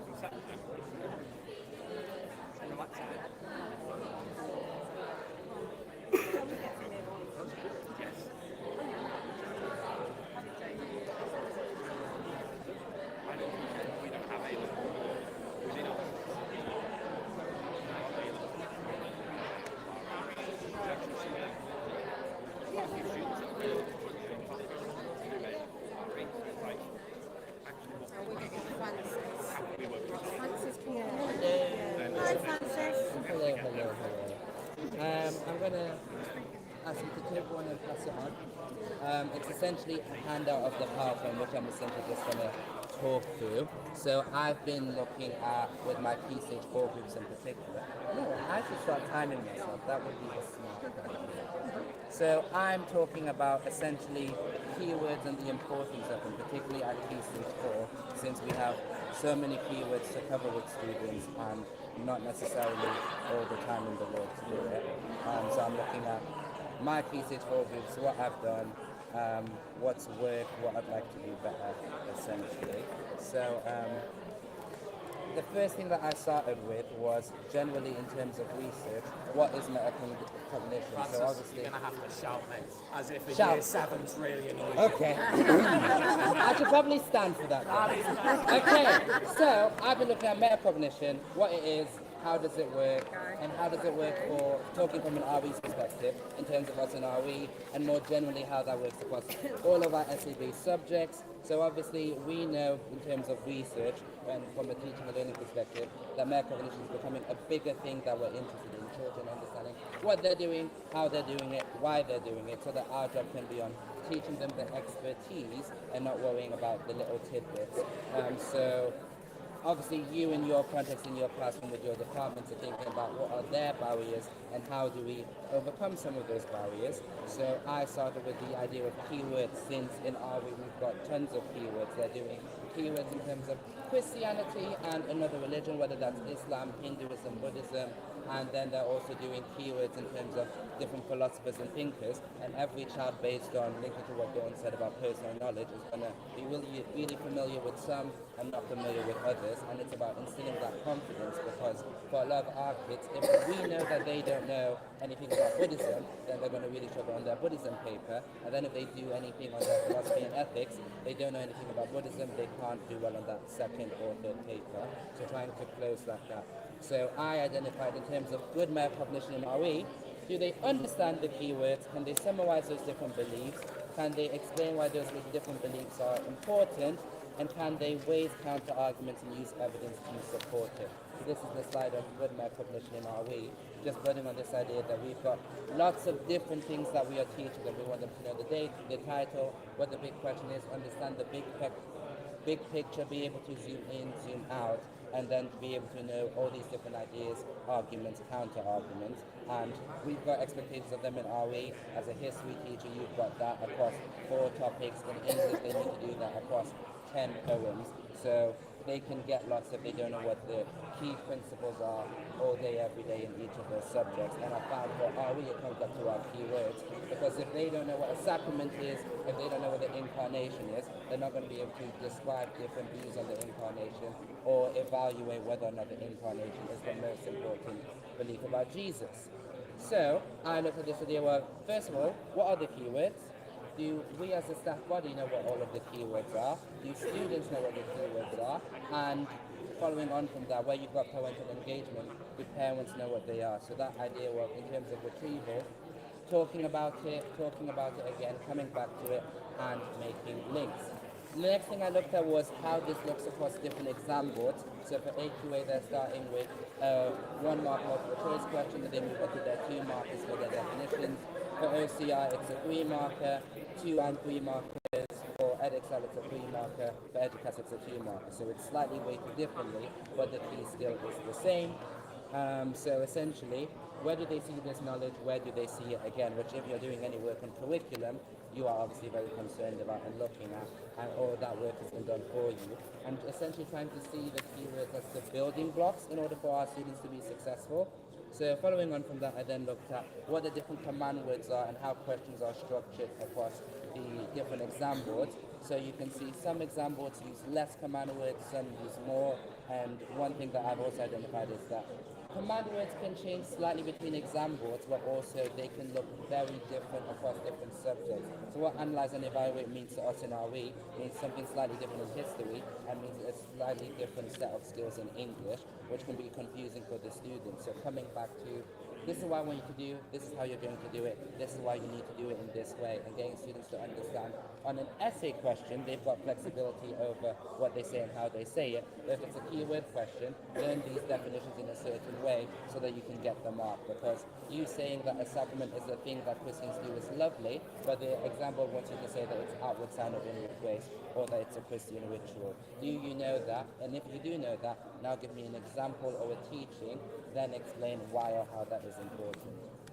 And then there's some more research on metacognition, this idea of if you're using a gradual release model, you need to talk about the goal of the task. Do you know that as the teacher planning the content? Do your children know that? And then following on from that, do they know how they're going to get to the end? How are they going to get 3 out of 3? If they've got 2 out of 3, what are they missing? How do they improve? How do they refine it? And then being able to reflect on that. So one thing I've been doing with my students is now, whenever they do a question, marking them put on the board, they have to self-assess that. And if there's no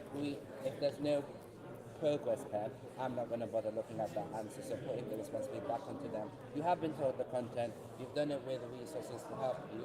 Now self-assess, because ultimately when you're revising at home and when you're revising for the exam, I'm not there to help you. So use me while I am there, but don't just rely on me.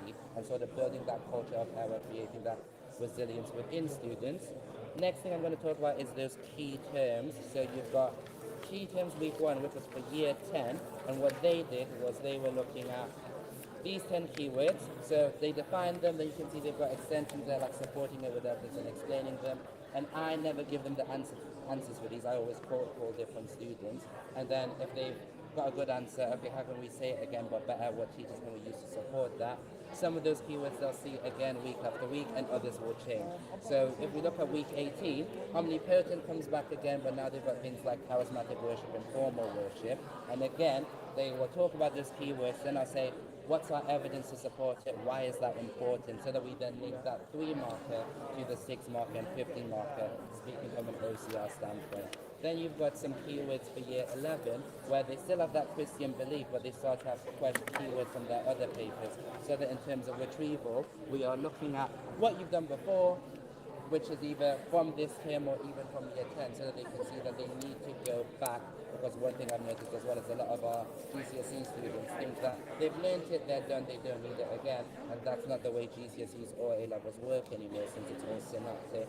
So explaining that journey to students and making sure that they have lots of opportunity to practice and then talk about it in lesson and then write about it, since the evidence is saying, if you look at anything from verse 21, if a student knows how to talk about it, they're likely going to produce a better written answer.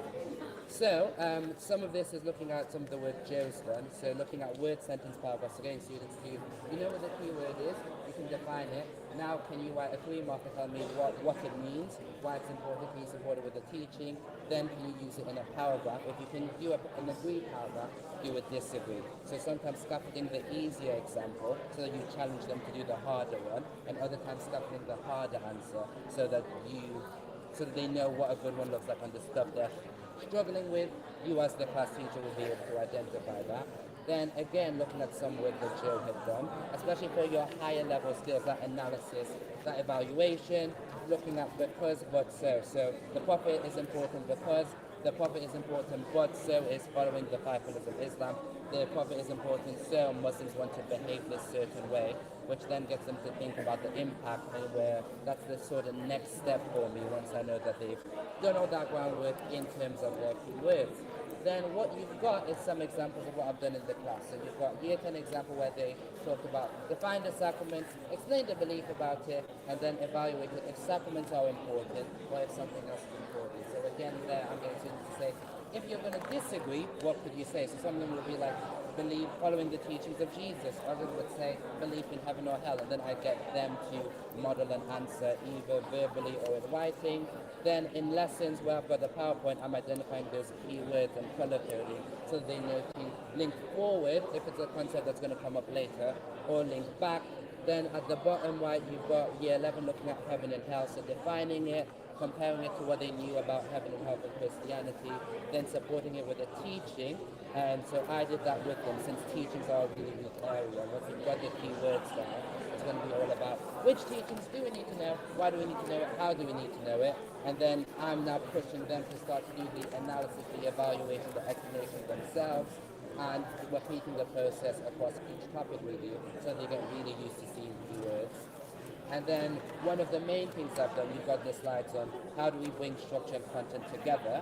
For OCR, they've got lots of different command words, so it was essentially, we use the P structure. They need to know that if it says name, state, or list, they need to be making points. OCR says it's fine for a 3 marker if those are the command words for them to bullet point.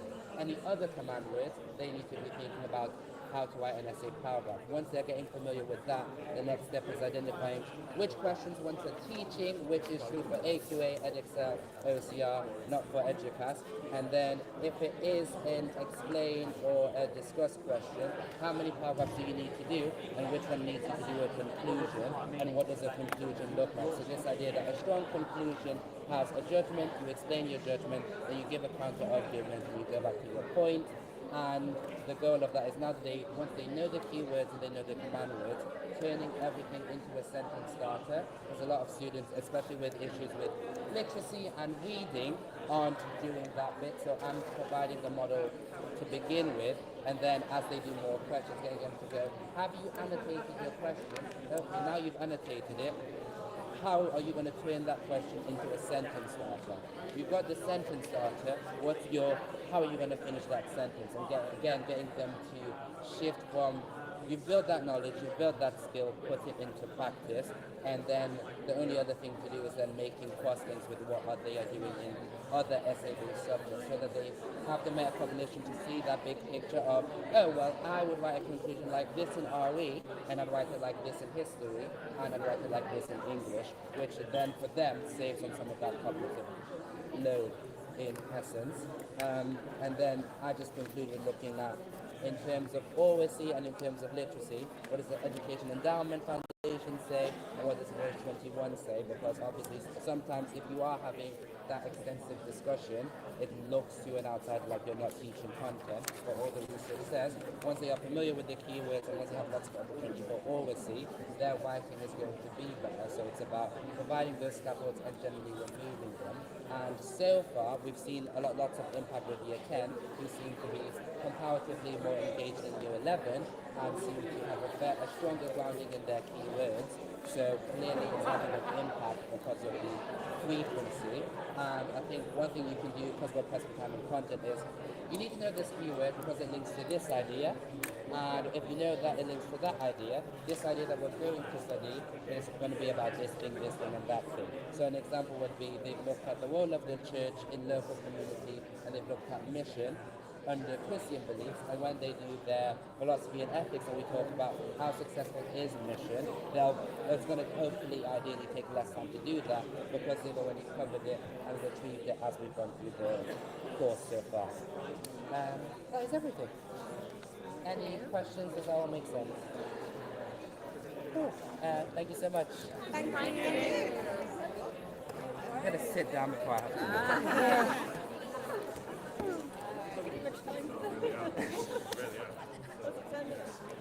Really? I've done it in 12.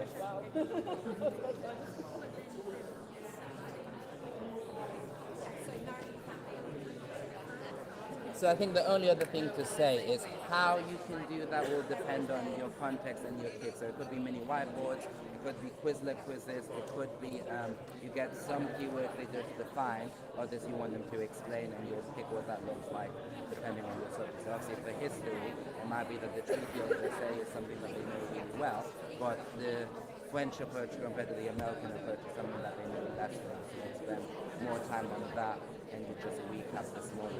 So the stuff that you're doing already is just tweaking it and linking it to here's the keyword, here's how it links to the exam, and making sure they can see that journey often enough, if that makes sense. Because you can't be answering those exam questions unless you have the understanding. Yeah, and that's You can't even start with an exam question until you fully understand. yeah, and I found that in my current school we assess them on exam questions a lot, but just because they've seen the question 4 times doesn't mean that they're going to be better at it if they don't know what the keywords are and know how to improve. So narrating that journey too. Yeah, we've been finding like we've got outline questions and they're like one way, and then they'll stop because like, oh, I didn't know this happened.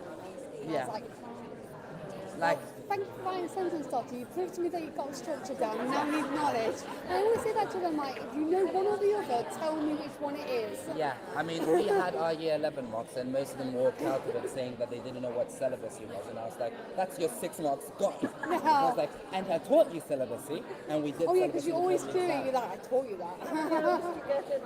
Week. So we get a week. So they have a double and a single.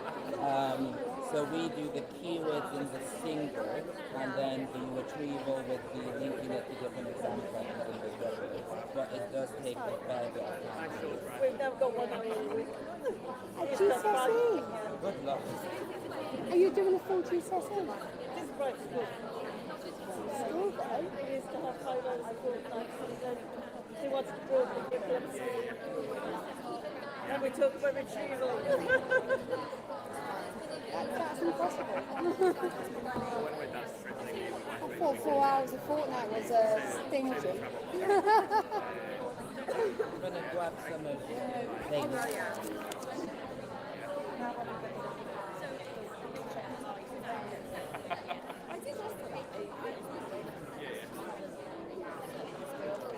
So much of what's good practice depends on the curriculum time, doesn't it? Like, how do you get it? How do you get it? How do you even cover the content things, you know? Adequately.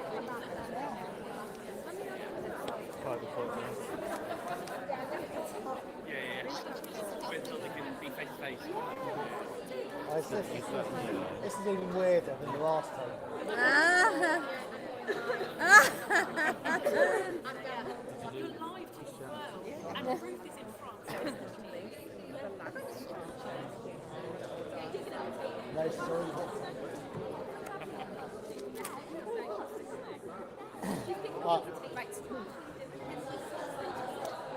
When we finish with this one, we're just going into G1, which is just on this ground floor, just down here, just next to it. So we need to be in there for 1:45. We should have time for a toilet break and all those kind of things before we go in. Just so you know.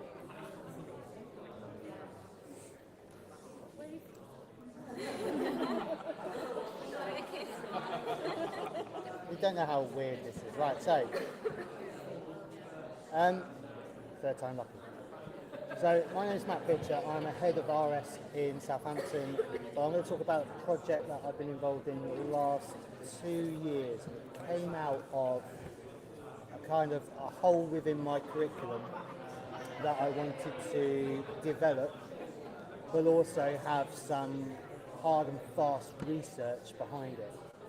And at the time I was doing my going into my second year of the Cullen St Gabriel's Leadership Programme, and an opportunity came along to apply for RE Connect, which is an environmental and ecological study of the climate crisis, but through the lens of religious attitudes, in conjunction with St Peter Saltley Trust and Birmingham University. So I jumped at the chance, and then 6 months later remembered I'd have to apply for it.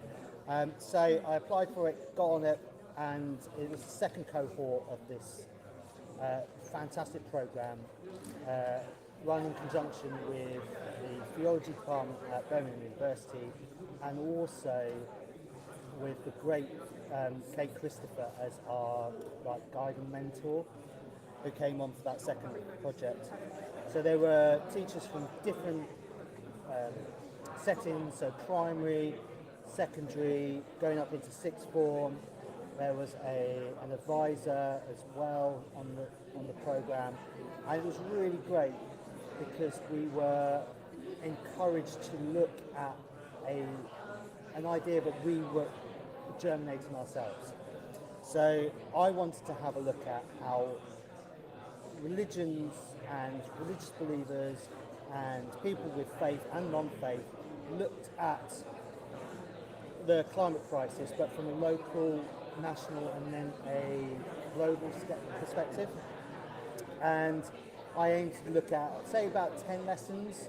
It wasn't 10 lessons, I could have filled 20 lessons with the content that I wanted to put in, but I had to be quite strict about what I wanted to do. So through the program we had seminars once a month where we talked to people at the sharp end of research. So in terms of ethics within farming, Muslims within XR, we talked to scriptural reasoning and analysis, which was fantastic, and that kind of shaped some of the ideas that I wanted to look at. So I started to look, first of all, at a local perspective. So my local setting at the time, I worked in a comprehensive school.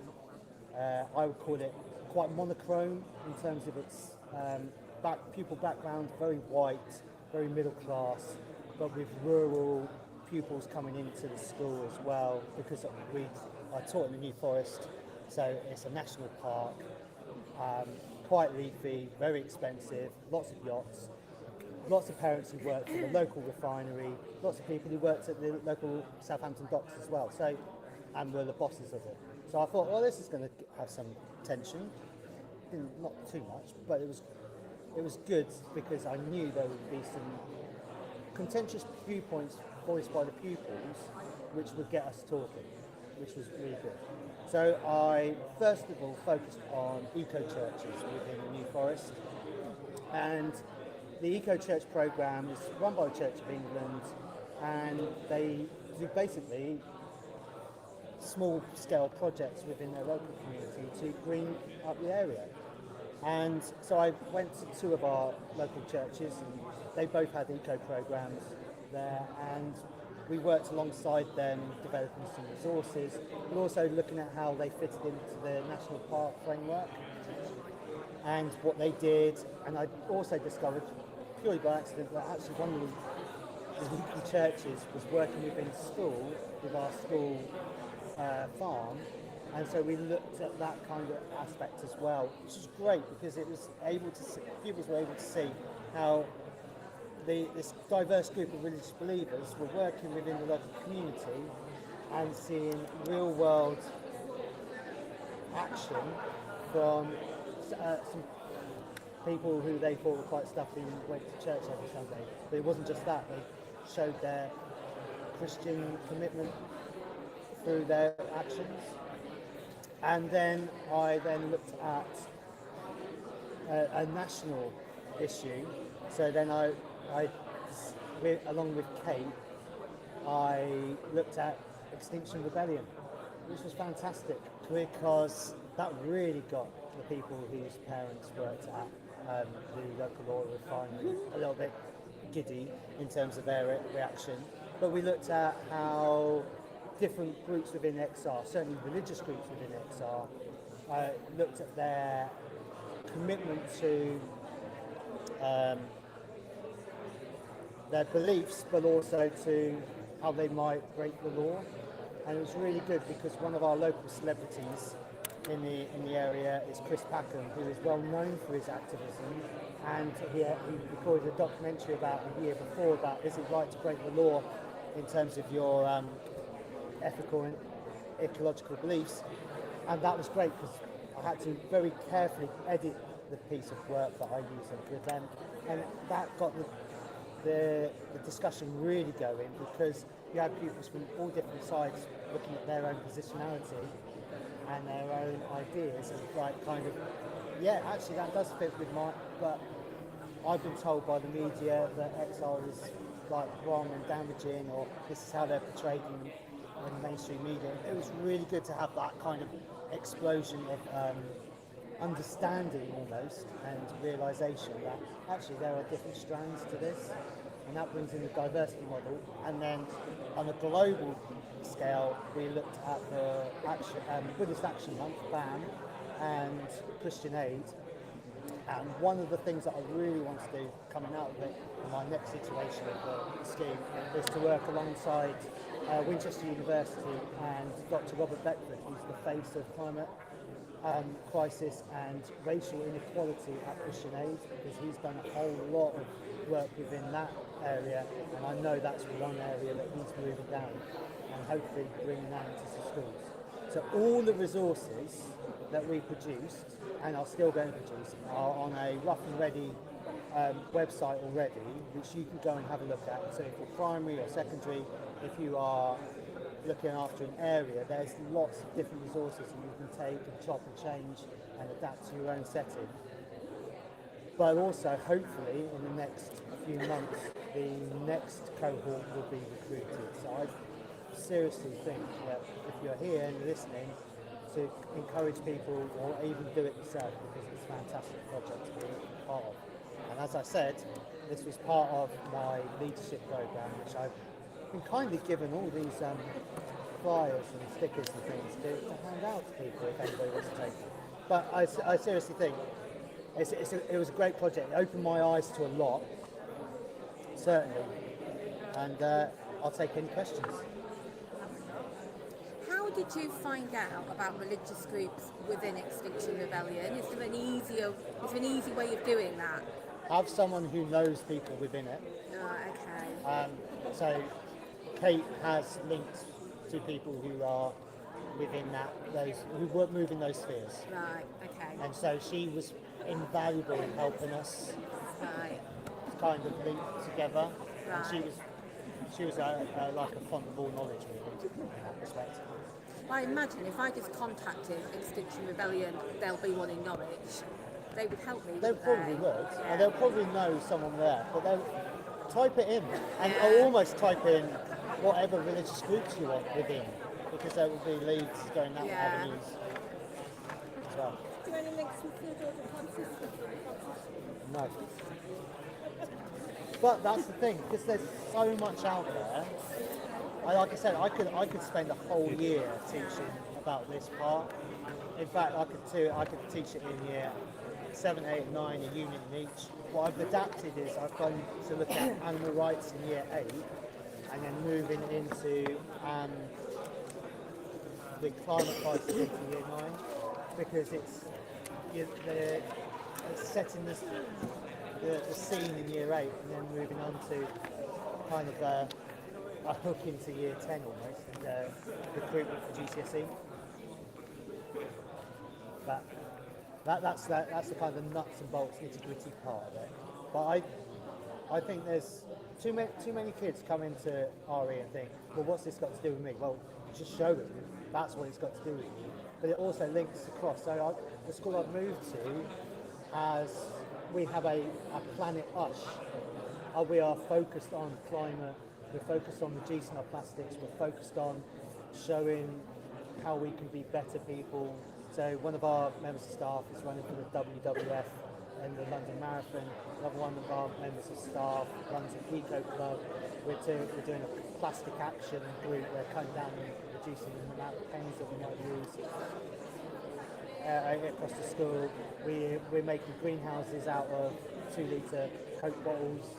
All those kind of things, just to show the kids that, you know, climate crisis isn't just siloed into geography or siloed into science.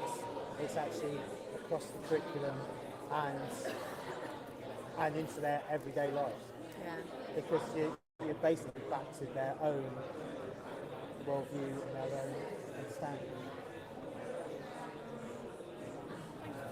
Thank you. Chinese is fun. But if anybody wants to ask any other questions about it, please feel free. And These are, So that's- they're ready, or they something else is happening? most of the resources are ready. It's Yeah. just the website is in a kind of partial Right, okay. creation. So it's just be the same link. Yeah, and so it's a lot of it. All the other people. Yeah, it's all of us. So it's a primary setting. So, and I know that Rachel's written in the last RE today about this. We're hopefully going to be presenting at Ariat. I was going to say, are you all going to be, because that's the theme of Ariat. Yes. Get the time off work. Oh, It's getting the time off work, boss. But all of that, yeah, it's that kind of stuff. And because Kate's involved in Allray and I'm involved in Ariat, and then that's the perfect thing. And yeah, movements are afoot. Good. It's just who writes the paper.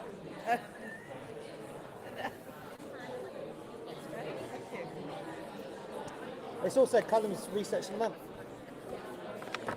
So if you want to go and read our blog about it. Thank you. Where are we supposed to go next? I'm relying on you because you've got time. Has anyone got any other questions? Yeah, I think it's between. Yeah. Okay.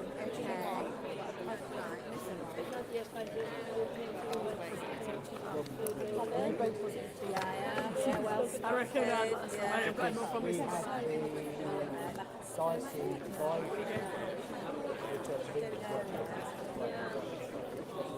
I'm fine because I have like 2 jobs. It works for both Yeah, jobs. so his resources are And then I brilliant. have like a kind of diary that's like week to view. But I turn over the week. So because it's got months to view as well, it's really handy to get that overview. Don't Yeah. you? The only thing is that like towards the end of the month, you Yeah. then just over and you go, oh, let's do that next week. Which one do you have? This year I've got one. Alright, yeah. Second slides. Yeah, I'm debating. Last year I had the Emerald Forest last time. Is that the notebook? Yeah, this is the A5. Just the line. It's collectible and This one just sits in the front in the planners, yeah, I and haven't it's that quite useful because planners are big and bulky. So if I come to something already, I'm not asking you to take that off. But it's not the notebook I will lose because it goes straight back in. Where it used to be a whole unit. You could, Right, I'm going to.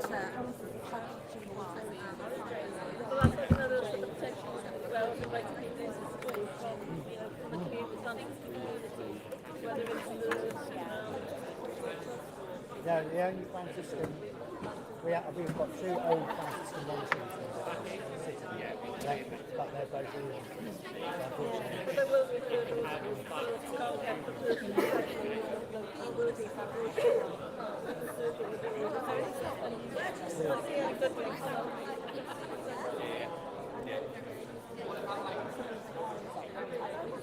If you want next, just send me a link and I can follow up.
Wonderful teachers here now. You are.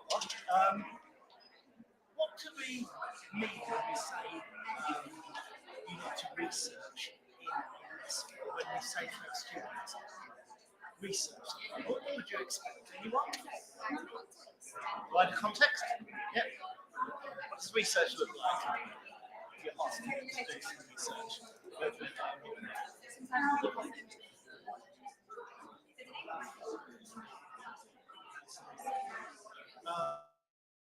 There's so many different ways. Completely. My nervousness means I've got to try this school.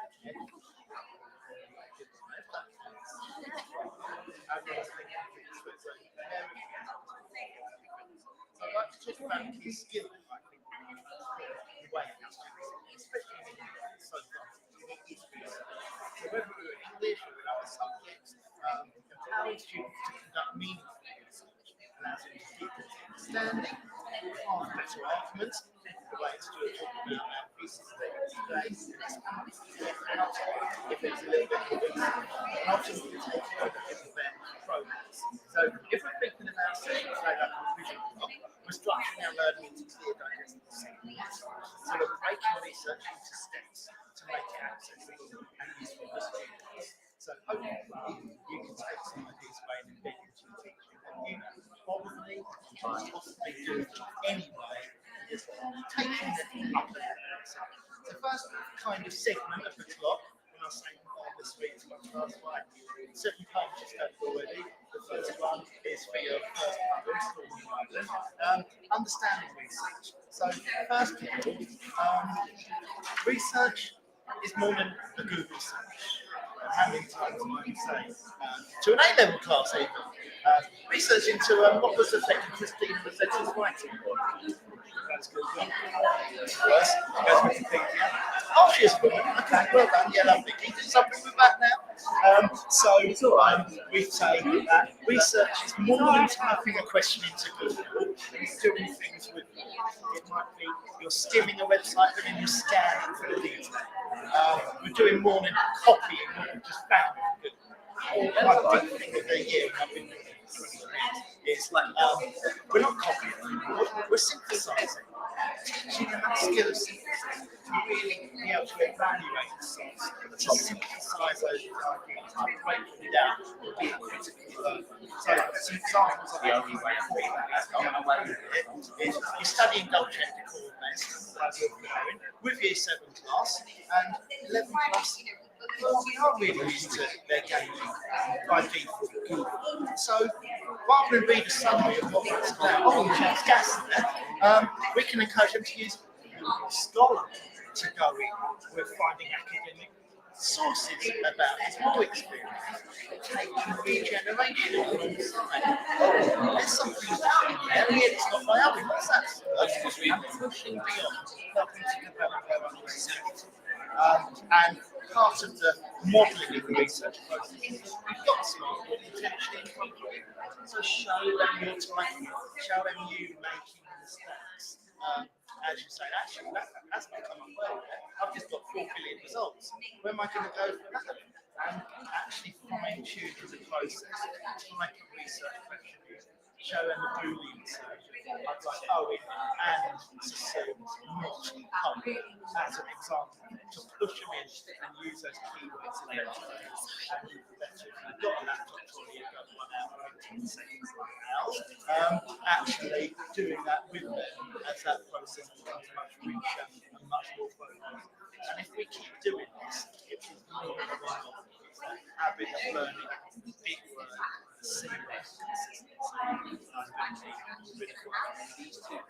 So we know what consistency is good for, and it really is. My second segment is encoding research entertained by curiosity. having introduced to architecture, probably about 12, 13 years ago. And I give an A5 sheet of Socratic stems. Can you learn? What are you thinking? Socratic stems were stuck inside the inside of an exercise.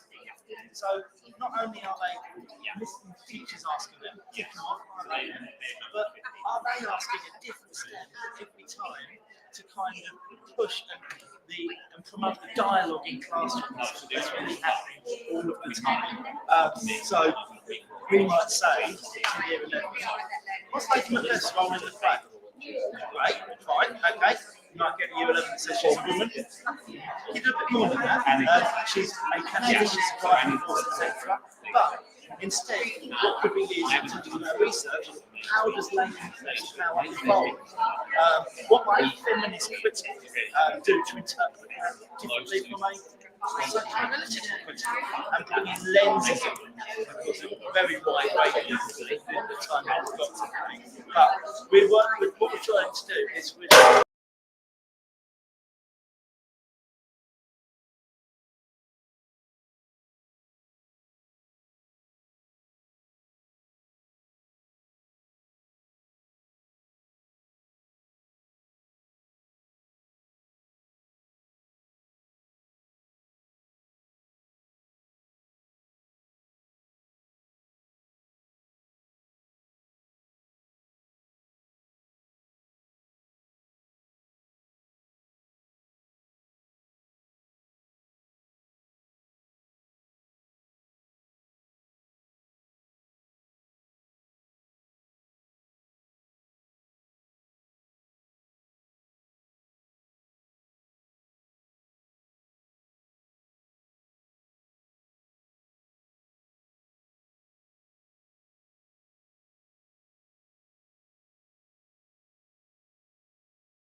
You don't start moving.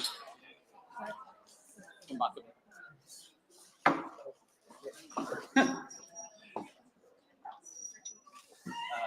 You can go that way now. Then I'll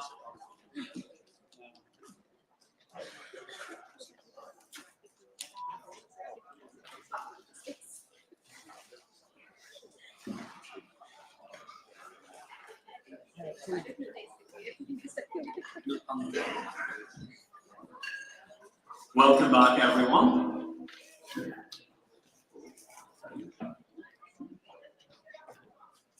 If you do magic on a beach, are you technically a sandwich? No, we're not going to go for that one. Just a bit of a top. Thank you for the 3 people who smiled. Sorry, it's my fault. Oh, we're getting a picture taken. Hello. Hi, guys. Let me take a selfie. So, welcome back to this afternoon. Again, I just want to start off by doing a massive thank you, obviously, to our 2 main stage sponsors, Oxford University Press and Carousel Learning. So, you get my speech ready. This is again another point where you can watch here. Look really awkward. In fact, that would be nice about somebody else as well here. Which does not come naturally, as I said. There it is. So, Kate Jones is. Oh, goodness me, what is my voice today? Kate Jones is one of the most prominent authors and CPD providers in education, having written a wide range of books and a wide range of topics that have had a massive impact on the classroom practice of teachers all across the nation and indeed globally as well. Like my own practice, for example, has been massively shaped by Kate's work across the years, and Kate's obviously got a really good knack of turning really complicated research into something that is both understandable for somebody like me who wouldn't have a clue how to do it when it was just reading a research paper, but also really actionable in the classroom. I was saying to Kate earlier that certainly my educational library is made up of more of Kate's books than I think anyone else's. Like you think about retrieval practice, Kate's written about it. Career progression, Kate's written about it. Feedback, Kate's written about it. Cognitive science, topical, Kate's written about it. Formative assessment, Kate's written about it. And empowering women in education, Kate's written about it. So is there anything that Kate can't do? Well, at this point, the answer is definitely no. So please join me in welcoming Kate Jones to the stage. Thank you, Carol.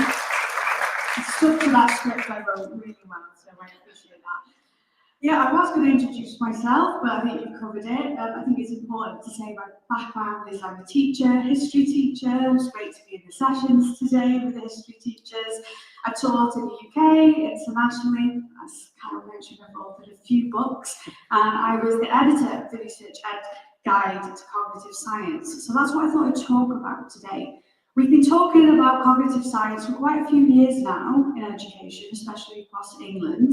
And this is great because this means that we've had time to trial, implement, reflect, and review. So there are 6 key areas of cognitive science that I'm going to try and cover in the 25 minutes that I've got. I will not go over time, actually, I promise Tom. Some of these things you might already be doing, and there might be some tips, some of them would be new to you. But I am a teacher, so I'm going to ask you to turn and talk to the person next to you or near you, and very quickly, a teacher 30 seconds, how would you describe your memory? So over to you.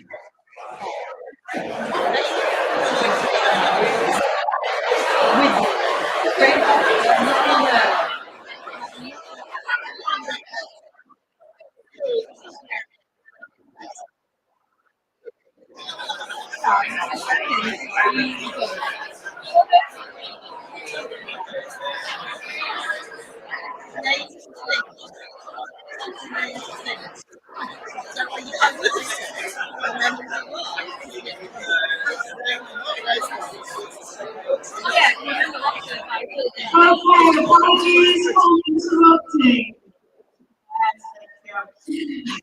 So I asked this question.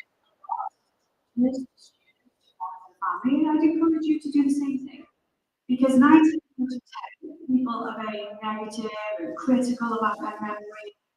It's terrible, it's shocking, patchy. Children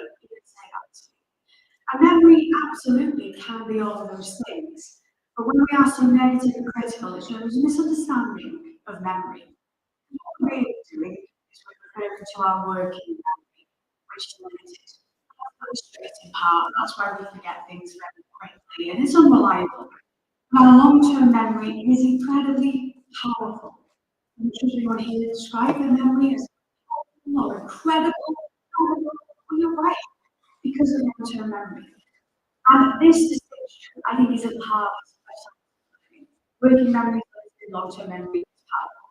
Or as is, use put it, you need.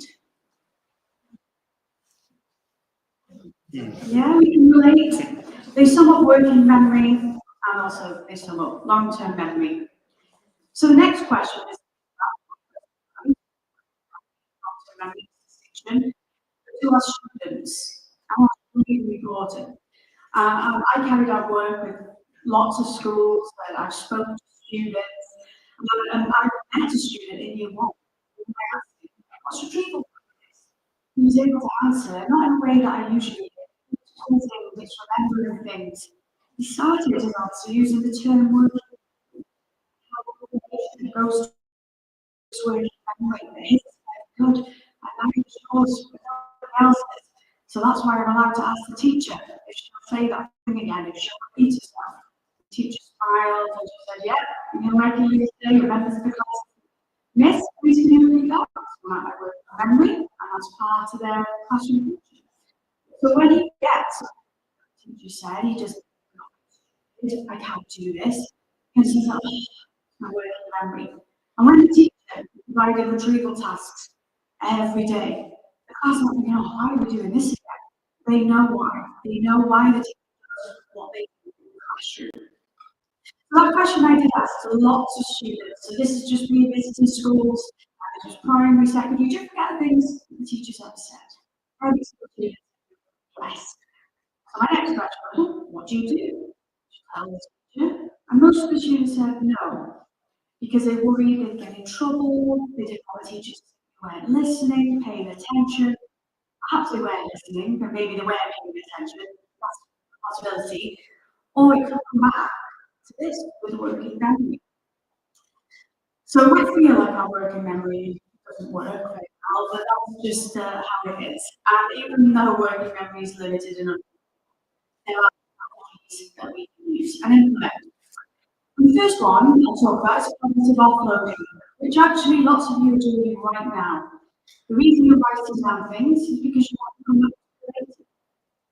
Well, if I don't write it down, I'll probably forget. You're on the phone to someone saying, and they say, right, you now need to call this number.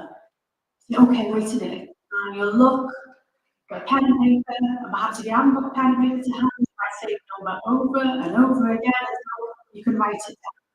So when you put that down, save your working memory job, you cognitively offload. And today I've seen lots of familiar faces, I've met people, and if we're swapping contact details and we say, oh, let's stay in touch, here's my number. If you say, here's my number, I'm not going to even try to memorize that. What's the point? It'll take me a lot of time and effort. So I'll put it in my phone. So we can do that in the classroom.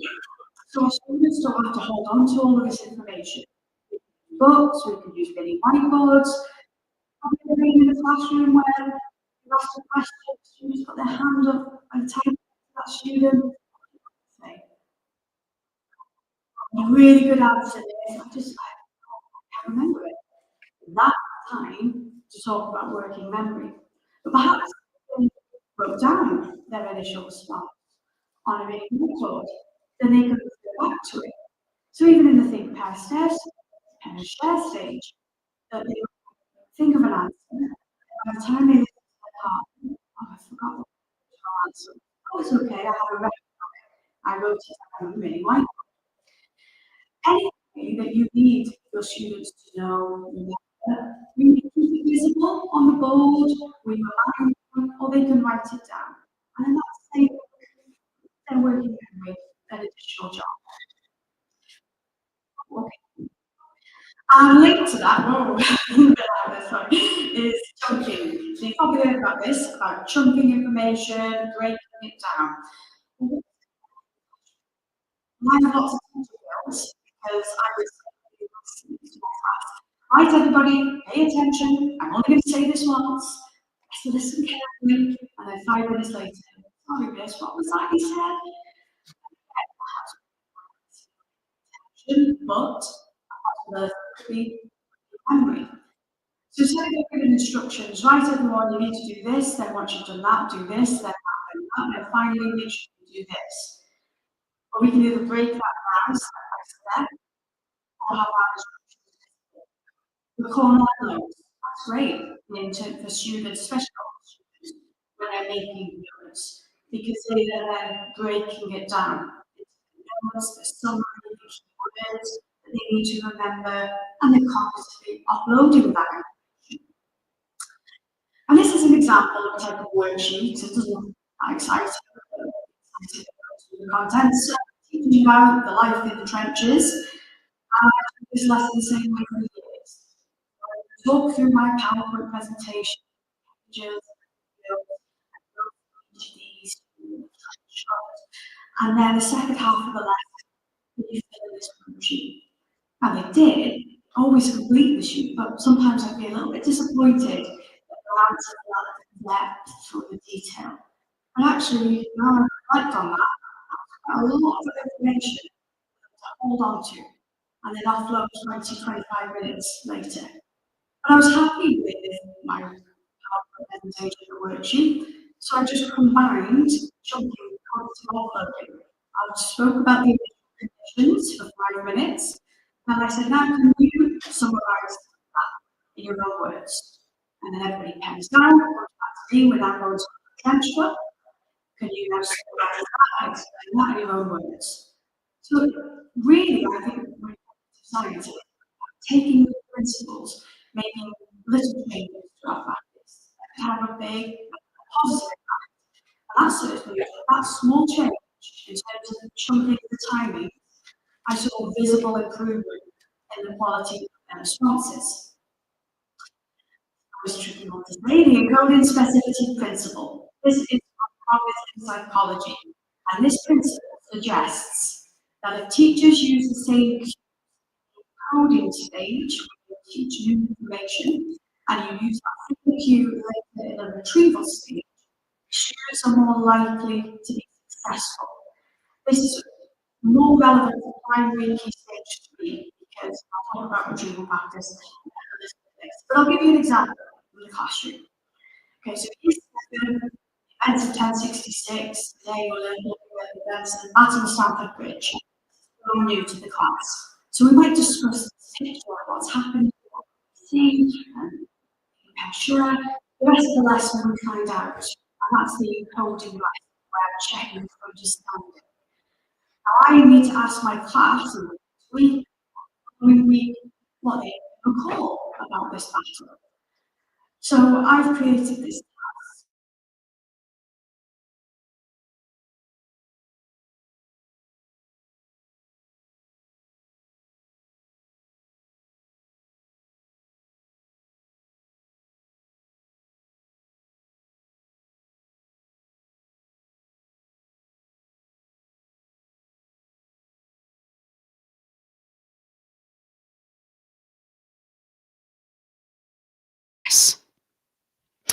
Another term from cognitive psychology are target memories, and this is your curriculum. Everything that your students need to know and be able to do, target memories. Now, I was fortunate to visit a sixth form college, and it was incredible. I was in a particular lesson where the behaviour was great. It was A-level, obviously, and the science teacher was going through his PowerPoint. Everyone was listening carefully. And as I walked around the class, some students were trying to write down everything he was saying, and some wrote the bare minimum, and then some were somewhere in between. Their class notes were completely inconsistent. They weren't sure what the target memories were, what they should and shouldn't be writing down. And I gave that feedback to the teacher. So what do you suggest I do? And I said, just be explicit, just tell them. Tell them when it's something that is really important and you expect them to write down. And then if it's optional, In that sixth form college, they added symbols to their slides. So an ear would just mean listen, pen, write it down, exclamation mark. It's very important. But I've seen this happen in my classroom where students remember things that I think, you don't really need to remember that. That's not important. I wish I hadn't have said that. And then the things that are really important, that's what they might struggle to forget. So a good way to do that, as I've said, is tell the class what they need to know and what's nice to know. I was in one of the history sessions today, and at their school, they have, you must know this, and then this is extend. This is nice to know. This is extra. This is desirable knowledge. So they're making that really clear. So the way that we can focus on the target memories is by looking at our existing resources, looking at the slides, looking at the worksheets. If there's anything that's not essential, we could either delete that, or if you need to keep it, then put the really important information, bold, highlight it, underline it. Keep reminding the students. Nothing on a retrieval quiz should be a shock or a surprise, because it's obviously content they've been taught before. The teacher is saying how this is important. You need to know this key term. I'm going to ask you about this later. And then our quizzes need to, first of all, really focus on the target memories. Once students have been successful, they've mastered that, then we can start to build in that extend, that desirable knowledge. And a really good way to ensure that the target memories are consistent across a department are through the use of question banks. So when I was head of department, I realised that we'd gone slightly rogue in my department. So we were all very different in our teaching style, teaching the same curriculum and the same learning intention, but someone might have spent a little bit longer on this topic and our questions were slightly different. And I needed to bring back some consistency in the different people in my department. So we created question banks, but I know we have some sponsors here today who have their own question banks. So they're brilliant. They really are, and can save a lot in terms of workload. But we would have a series of questions and answers for each unit. And we spread this out to spread the workload, and then we quality assured. So then when we had these questions, the teachers could decide, well, I'll use Carousel, or I'll use Educate, or I'll use a mini whiteboard. We're asking the same questions. We then also used the question banks and gave them to the students later. They said, if you want to create flashcards, here's the questions, here's the answers. If you want to do self-quizzing, pair quizzing, give them to the parents. If you want to help your child, here's all the questions and here's all the answers that they should be able to know. So again, really coming back to the target memories. And highlighting is known as not being one of the most effective study strategies, and there are loads of reasons why. If everything is highlighted, nothing is highlighted. And that also shows because students struggle to find what the target memories are. Now, highlighting can be used at the starting point, but students need instruction, what to highlight, why to highlight, and then what to do with highlighted information. He's amazing. If you haven't read his book, it's Cognitive Science. To review every lesson plan in terms of what pupils will think about. What they think about, they will remember. And we want them to think about the target memories. That's why I don't use an exit ticket like this anymore. I write down 3 things you found out this lesson, they'd fill it in, I'd collect it. And they'd say, oh, I found out today. Generally, someone wrote that Miss Jones went to Greece on holidays. Was it the time they gave it away? I don't know. And that was true. But that's not what I wanted on the exit ticket. Sometimes we've got better answers, we've got to ask better questions. So not everyone wrote things like that, but we can't be disappointed if the students don't write the things down that we want them to, if we haven't given them specific guidance. Still got the exit ticket. You could have 1 question, 3, 5. This is another opportunity to just check for understanding. This is performance. So this is not retrieval practice. These are questions from my question bank, and I've got to ask them again at a later date to see if students can still answer them correctly from long-term memory. So I recycle my exit ticket into an entrance ticket, not a do now activity. And then the students say, oh, miss, we've already answered these. Why are we answering them again? And again, that's another opportunity to explain why we do what we do in the classroom. So retrieval practice. I've written books about retrieval practice. So just going to try and summarize here. But even when I wrote the first book, people said, "How could you write a book about that?" But it continues to evolve. We've got fantastic resources now with retrieval practice, and these are the different types of retrieval practice. And teachers say, "Oh, what's the best type?" It depends, because for older students, we want free recall, which is challenging, makes them think hard, greater benefits. But research is pretty clear that younger children struggle with free recall. Their answers might be quite vague, generalized, so they would probably benefit from the top row. Multiple choice questions are great to a point. We have to then reach a point where we go beyond the multiple choice. We have the elaboration and explanation. And this is just an example from my history classroom. What can you recall about Henry VIII? A year 12 class can answer this. Right, they'll have rich discussions, or they'll write something down and self-assess it. I could ask this to year 8. Well, I did ask this to year 8, and some of their answers were vague and generalized and irrelevant. Again, they weren't retrieving the things that I really wanted them to retrieve. So it would be better to ask this question later in the term for my younger students, and perhaps do some more guided free recall. So what can you recall about Henry VIII and the closure of the monasteries? You're guiding their retrieval. You're telling them, this is what I want you to recall, either verbally or through a written response. And then we've also got cued recall. So this was that same year 8 class where I had said to the class, can you just write down, explain how each image links to Henry VIII and the break with Rome?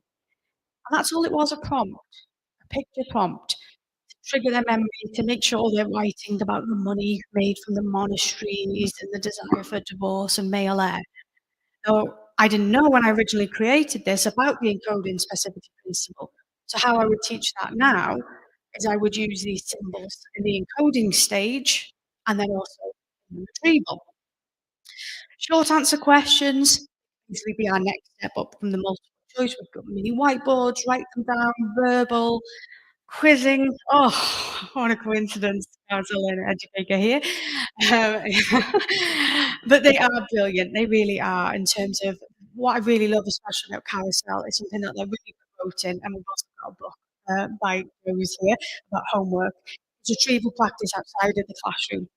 Retrieval practice that's just limited to 5 minutes at the start of a lesson, of course, that's better than nothing. But when the research is so clear, the retrieval practice is this really effective teacher learning strategy combined with space practice, then we've really got to make the most of it, more than just 5 minutes in a lesson, and really give it the time that it deserves. Okay, so I'm going to finish with verbal feedback. This isn't often linked in with cognitive science, but you could have a really good conversation, either one-on-one or pairs, group, or class, and you've given this feedback, and we know there's lots of benefits to verbal feedback. You can explain things you can't do through written feedback, your tone, your gestures, your non-verbal. The students can ask questions. It's difficult to give one-on-one, especially if you've got a large class size. So imagine you are trying to give one-to-one feedback. The students smiling, they're nodding, thank you, miss, I know now what I need to do. You move on, you come back to that student, wait a minute, why are they still making that mistake? Oh, I forgot. And that's again because of working memory. So they understood your feedback, they grasped it, but then as they carried on working, they quickly forgot about it. So one of the things that we can do is get the students to write it down. And this is really good to check their understanding of the feedback. They can write it in the margin, they can write it on a post-it note. They have a record of it, they've put the feedback into their own words. But what would be even better than making a note of it is for the student to act on that feedback immediately. And Dylan William calls this the detective strategy. So I'll just give you a word of warning. Some of my students, they don't always like this. And the reason for that is because they have to find and fix the errors.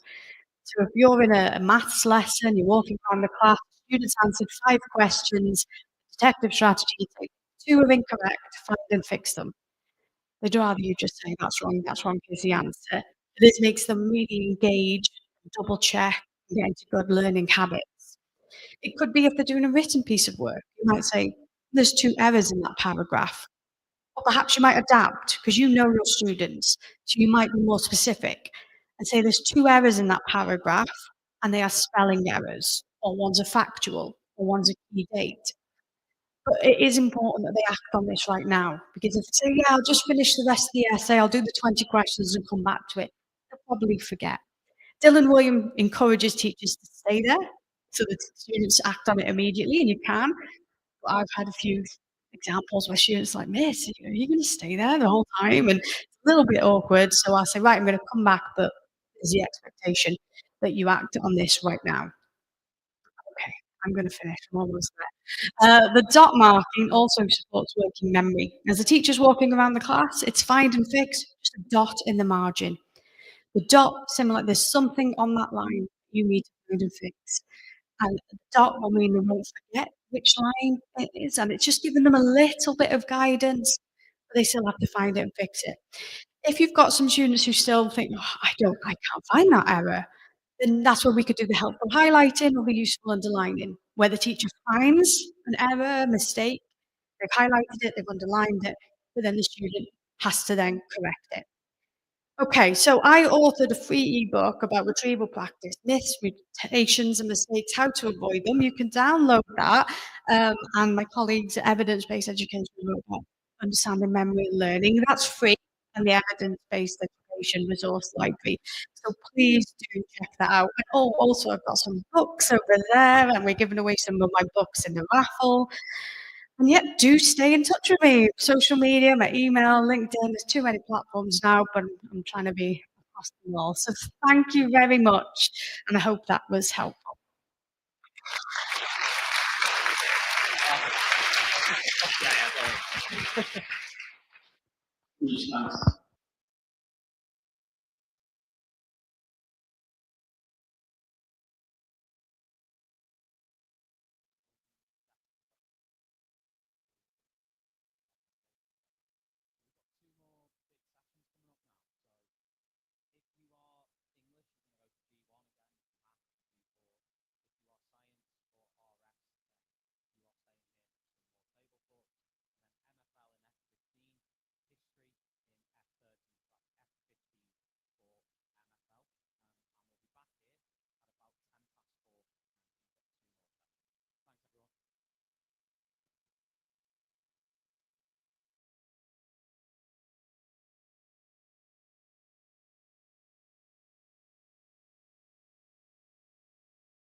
Test.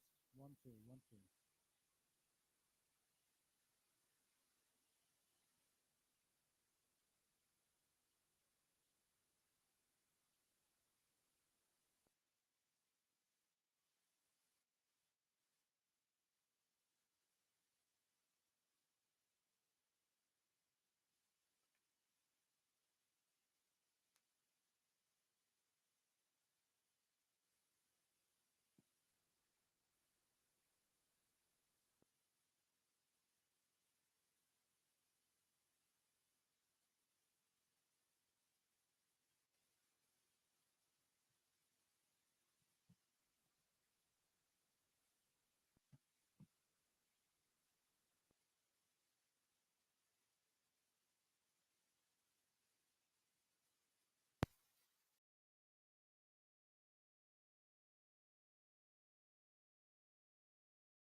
Okay, test.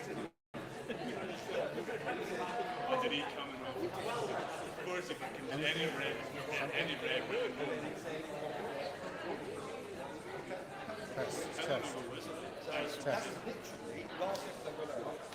You'll have to test it. Is that coming through your headphones? Yeah, it should do. It's nothing. Is it your headphones aren't working? They run out of battery?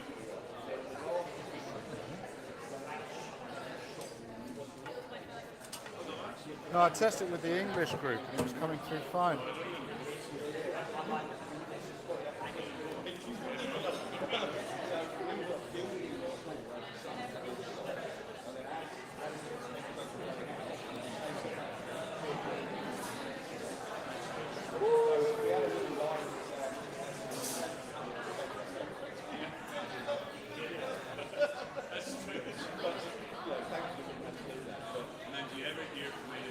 Hey, I can hear stuff. Yeah, I can hear. I can't hear. Yeah.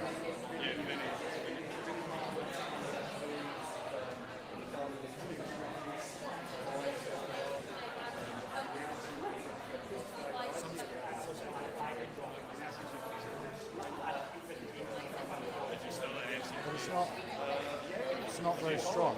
Is it strong on your side? Oh, really?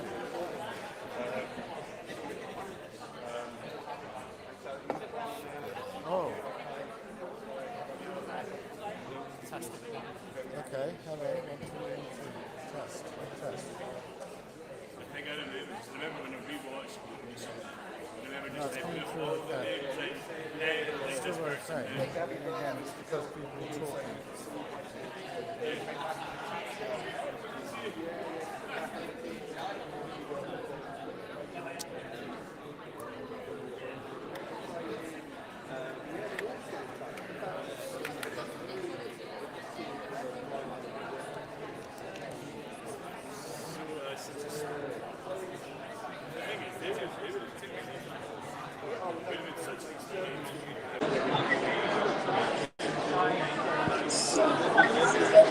Test.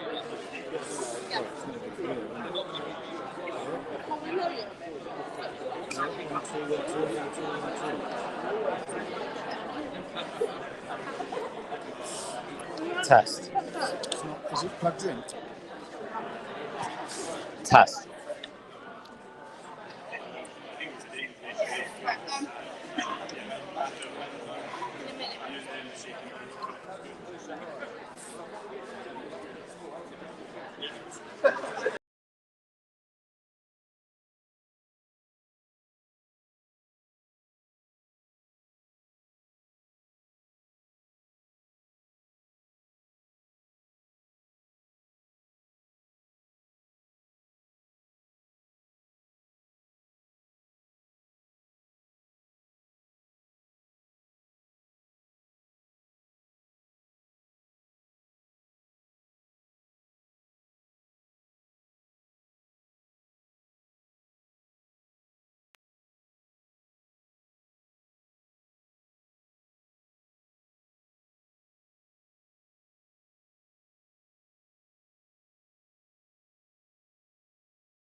Teacher who was very close to the history teaching community and created huge amounts of resources and gave lots and lots of time. And she sadly died last year. There are a bunch of history teachers who are running a half marathon in her name, and that's what you have donated to today.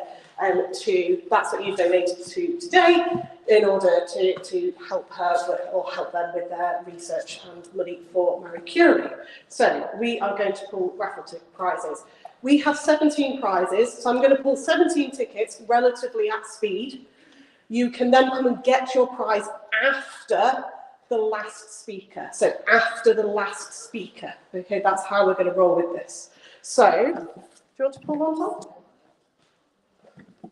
We have got green, number 49. Green 49. Yellow 226. Oh, somebody said yes. Well done. We have got yellow 335. Oh, there we go. They're doing well up in that corner. Yellow 126. So we've got names on loads.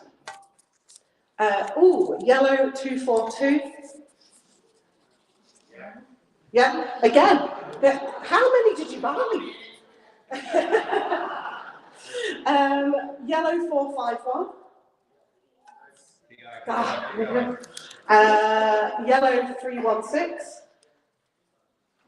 Was that a yes somewhere? Yellow 55, an early bird. No. Yellow 408.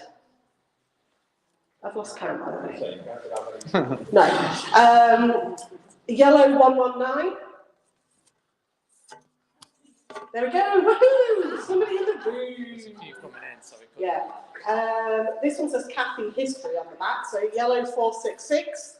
There we go. Well done. 111. Yellow 323.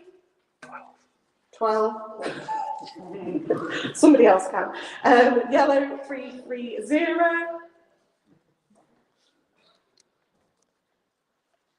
Yellow 207.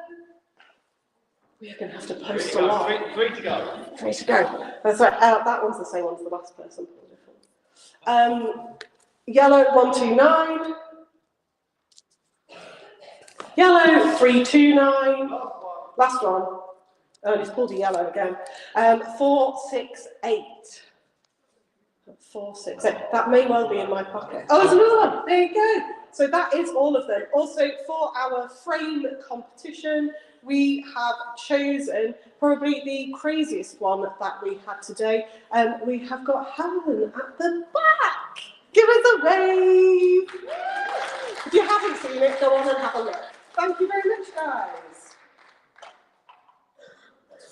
Who's going? I'll go. There you go. Right. Just to say, it's been a fantastic day, absolutely amazing. Huge thanks to everyone for coming. It's the first time we've done something where we've had so many different subjects in one day. It's been absolutely fantastic. What I'm going to do now, I'm just going to introduce we've got two speakers to finish off with, and I'm going to introduce the first one. I don't know if she's here. She's somewhere. There she is. So, obviously, you know, within education, you meet a lot of people who inspire you or make you think or sort of teach you something, okay? Loads of different people over the years have done that for me. Many of them are here now. Lots of the people within Teachers Talk Radio do that for me on the regular, and of course in my school and in the different schools I've worked with up to this point as well. But sometimes somebody just inspires you or makes a difference to you for being really nice and for just being a bloody good person. Of which point, Flora is that, okay? And, you know, I'm not going to really say anymore because I'm sure she'll say more than I will, but everybody please welcome Flora Goodman.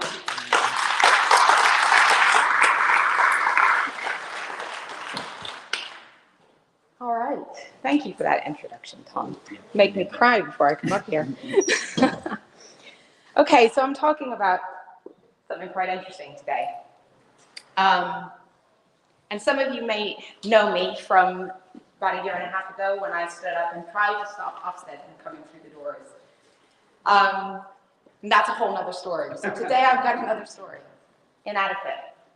And I think the thing is I am not inadequate. That's what I keep telling myself. One word, one judgment, and the whole world starts spinning out of control. One word. There's the anger. You can go to the next slide. There's the anger. There's the tears, the frustration, the doubt, the imposter syndrome. But that self-doubt, and it just is such a whirlwind. So the story is that back in November, we have two schools on the same site, 10 seconds within each other. And Ofsted came in November. And at the end of the inspection, we got 2 inadequates, 2 goods. And again, I'm going to highlight, just for context, that it was 2 schools on the same site with the same leadership team, the same curriculum, the same teachers going back and forth between these 2 schools. And I have good in the other school. And we have 2 inadequates and 2 goods. How do we come back from this? I lay at night over Christmas, I lay awake thinking, how am I going to face the team? How am I going to face the parents? How am I going to face the community? One word that wrecks everything.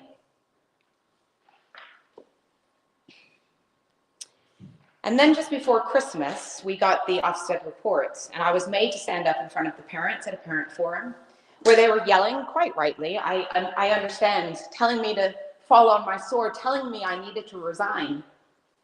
Angry, shouting with the LA behind me. And over Christmas, there was a petition to get rid of me from my parents. Not all of them, a group of them. And then the Daily Mail, the lies, the social media. I was called a leftist, a Marxist. I was called a Nazi. I've been called the crazy American woman ever since I joined the school. I've been called a bully. I've been called Miss Trunchbull. I've been called everything under the sun. And this was all over Christmas. And I think for me, the biggest thing is we've not learned anything. We've not learned anything. And the media has not learned anything. And this is still happening. This is what Ruth was terrified of facing. And I lie awake at night thinking I'm a failure. I've failed. And how do you come back from that? Hand up if anyone in here has had a setback, has had a failure. Every one of you has, of course we have. And every single one of you is sitting here in the room. Every one of you are here today. And for me, I had to reflect and I think, you know, I've been through a 20-year horrendously abusive marriage where I am lucky to be standing here. I am lucky to be alive. I've got so much to live for. I'm blessed. I'm safe. I can handle this. So the thing that I've learned about resilience is that it's not about the fall. It's about actually how do we put ourselves back together again so that we're stronger, so that we are better prepared to deal with the things that we have to do. And it's like the Japanese art kintsugi. I don't know if anyone's heard of that. It's where they put the broken pottery together and sometimes they use gold glue and they put it together. And I quite like that idea of being put together by that golden glue because you are more beautiful. You've got your scars, you've got your cracks, you've got everything that you have gone through. We've all got our traumas. We've all got our setbacks. We've all had our failures. And that idea of actually those scars is what makes us who we are, that those scars are what makes us stronger and actually what makes us beautiful.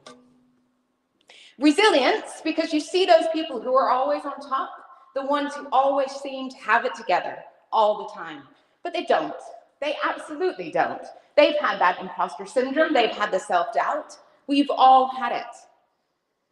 And they've had to face the fall because without the fall, you don't actually feel the sweetness of that rise when it comes.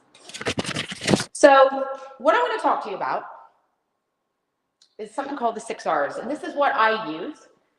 And I think for this, before I go through it all, one of the things as a leader I wouldn't ever do is not do my job without a coach. And I think having a coach, especially through these turbulent times, has been absolutely just what I've needed, and it's kind of kept me sane and got me through. So first of all, we reframe. You reframe and you look at things from a different perspective, and you think, actually, let's step back from this situation and think about, what is it that's in front of me? Actually, things don't have to be so bad. We can actually turn this around. There are things we can do now to turn things around. And then regulate is about actually taking the things that you can control and controlling those things only. There's a really good book, and some of you may have read it, Mel Robbins. It's the Let Them theory, which is exactly that. It's about, you know, people are going to do whatever they want to do. They're going to say whatever they want to say. They're going to think whatever they want to think about you. We can't control that. We cannot control what other people do. But you can control you. You can control how you react. You can control how you behave.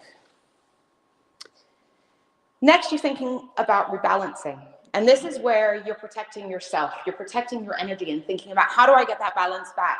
How do I protect myself, put those boundaries in place, and say no when I need to, but make sure that I'm actually doing the things that bring me joy again? Because that's something you very quickly lose sight of, especially when you're in that dark place, when you're really falling, when something's really, really had you. It's about, okay, how am I going to bring myself back out of this? It's about joy. What is it that I love to do? Next, you're going to reroute. And this is exactly that. It's about thinking about, what is the plan ahead? What do I need to do now to make sure that my plan's in place so that I can move forwards, whatever that might be. And it may not be with it, you know, it's that saying, we all have the plan, but, you know, the plan never goes the way you expect. And actually, sometimes the plan that you then create through that rerouting process, it becomes a better plan. And you actually start seeing that the way forwards is actually going to be better for you in the long run. And sometimes that becomes the joyful place, because that's the place actually where you think, didn't realize I was going to get here, and this has become so much better than I could have expected. And next is reignite. Now, this is where you reconnect with your purpose, your why. And what I want you to do right now, because I ask leaders to do this, usually in every session I do, I always start with this. This is the thing I start with, is I want you to think about what your why is. Why do you get up in the morning? What's your motivation? Why do you get up and do the job that you do every day? Why are you here on Saturday? So I'm actually here with someone who's never been to one of these events on a Saturday. And she's a head teacher. And she said to me, she said, this is where all the passionate teachers are. Because you've come on a Saturday. This is what you love to do. So right now I want you just to spend literally about a minute. Just want you to write down your why. Please write it down.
Okay, you can see pen stopping. So the reason I have you write that down, and some of the leaders I've spoken to who have done sort of leadership sessions with me, someone told me, one of the heads who I actually work with in the partnership, she said she's written it down and it's over her desk at school. And I suggest that you put it over your desk at school. I suggest you put it wherever you need it. My why has gotten me through some of my darkest times, because it's that why that keeps you going. It's coming back to that why. That is the reason you do what you do. It's the reason you get out of bed. And it's when you lose sight of that why and when you lose sight of that purpose that you really need to make sure that you are reconnecting with it. That why is what got me through 20 years of an abusive relationship. That why is what is getting me through now and through all the darkest times I have had. Because you need it. So put it over your desk when you get back to school. And then finally, it's about rising.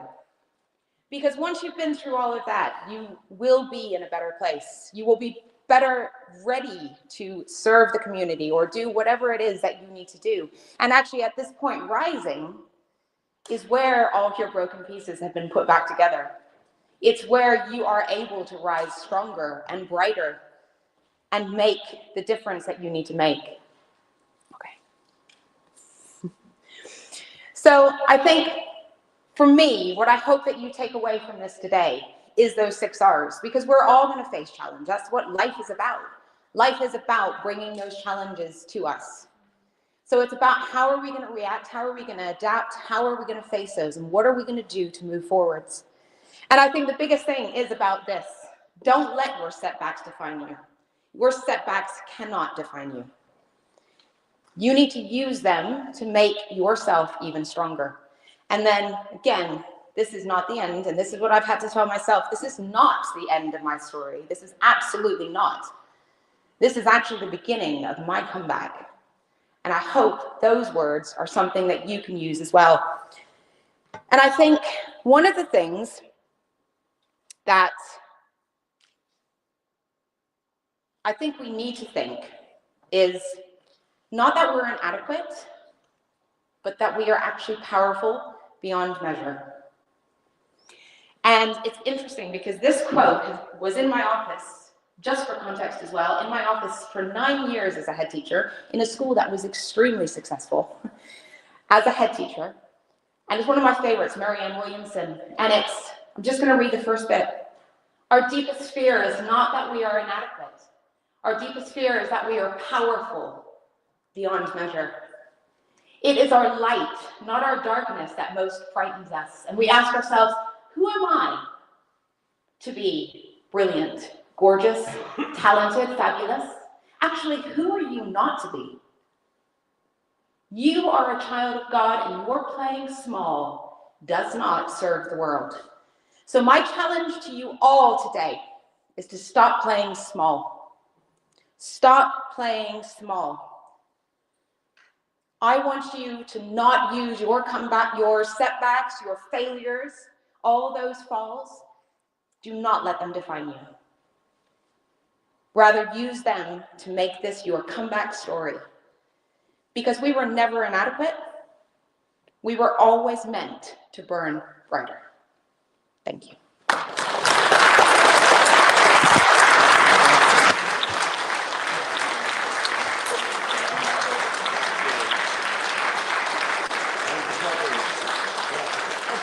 You play a little bit for me, that'd be helpful. Can I read that? Wow, that was really, really inspirational. Thank you so much. I'm sure that hit some with many, many people around. And let's face it, when you're dealing with human beings, when you're dealing with people, there is always going to be setbacks. And I think having something to power you through those setbacks is potentially the most powerful thing in the world. So thank you for sharing your story with that. And I think it's going to inspire a lot of us in all times that come ahead, with good and bad. So, I'm just delaying so we can get Thanks. We're ready to roll. That was too quick. I'm there. Go. So, you'll be glad to hear the last one from me today. I've got no more puns for you at your point. So, yeah, sure. Okay. Unless you come out later, in which case it's some more. Sorry. So, Vic is an executive principal and honorary doctor of education. He has told me to actually be a doctor twice, so he is UFO's doctor there. Who? Never mind. So Vic burst to popularity as the principal of Passmore's Academy, which was a school in the BAFTA-nominated show Educating Essex. We won a BAFTA. I didn't say that on the thing. Oh, there we go, there we go. BAFTA-nominated and won. And he won obviously the admiration of educators and non-educators alike across the nation. PE teacher by trade. Vic has gone on to be a founding member of the Head Teachers Round Table and write the popular book, The Best Job in the World. For his sins, Vic is also a Crystal Palace fan, which is roughly 2 positions better at last count than Manchester United. Inclusion is obviously at the heart of great schools, and I cannot myself wait to hear what Vic has to say to this all. So please welcome Vic Goddard.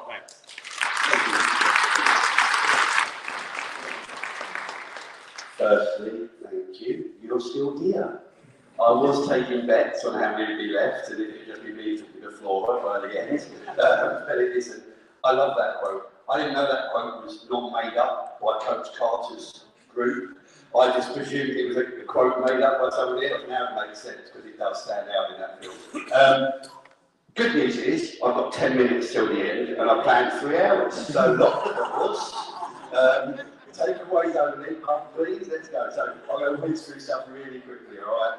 As has been said, my school was a school that said yes to being on TV first, and it got shown, believe it or not, 14 years ago.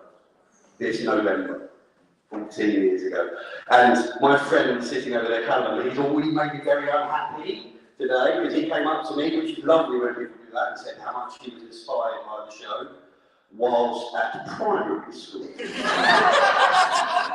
So, lovely, I really appreciate it. Yes, I did write a book called The Best Job in the World, and it remains a privilege, is where I'm going. I don't think that's going to sell as well, the second one.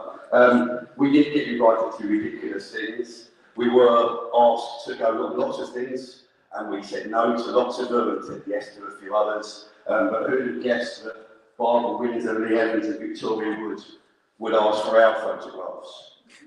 We didn't ask for theirs. And that's strange thing to think. I wish they didn't ask for our photographs. They asked for us because we represented people in their lives, teachers and head teachers generally. A little bit about our school. So we're 6 schools now in a little, very hyper-local map, as I call it, in walking distance from each other. This is a little bit inside the school, so those who have a very long memory, the last episode of Educating Essex was filmed in this school, the rest were filmed somewhere else. A little bit about our challenge, I guess. I don't want to call it a challenge, it's our intake. This is from the census data, and the challenges that are there. The biggest one is the literacy and numeracy of the adults that our children go home to. Because some young people go home to homes with internet access, space to work and families to support, and others go home with none of those things. But we expect the same work, don't we? I'm not certain that's reasonable, and probably if I was really brave, I'd just get rid of homework. But another head in Essex did that, and they lost their job, so I'm not that brave.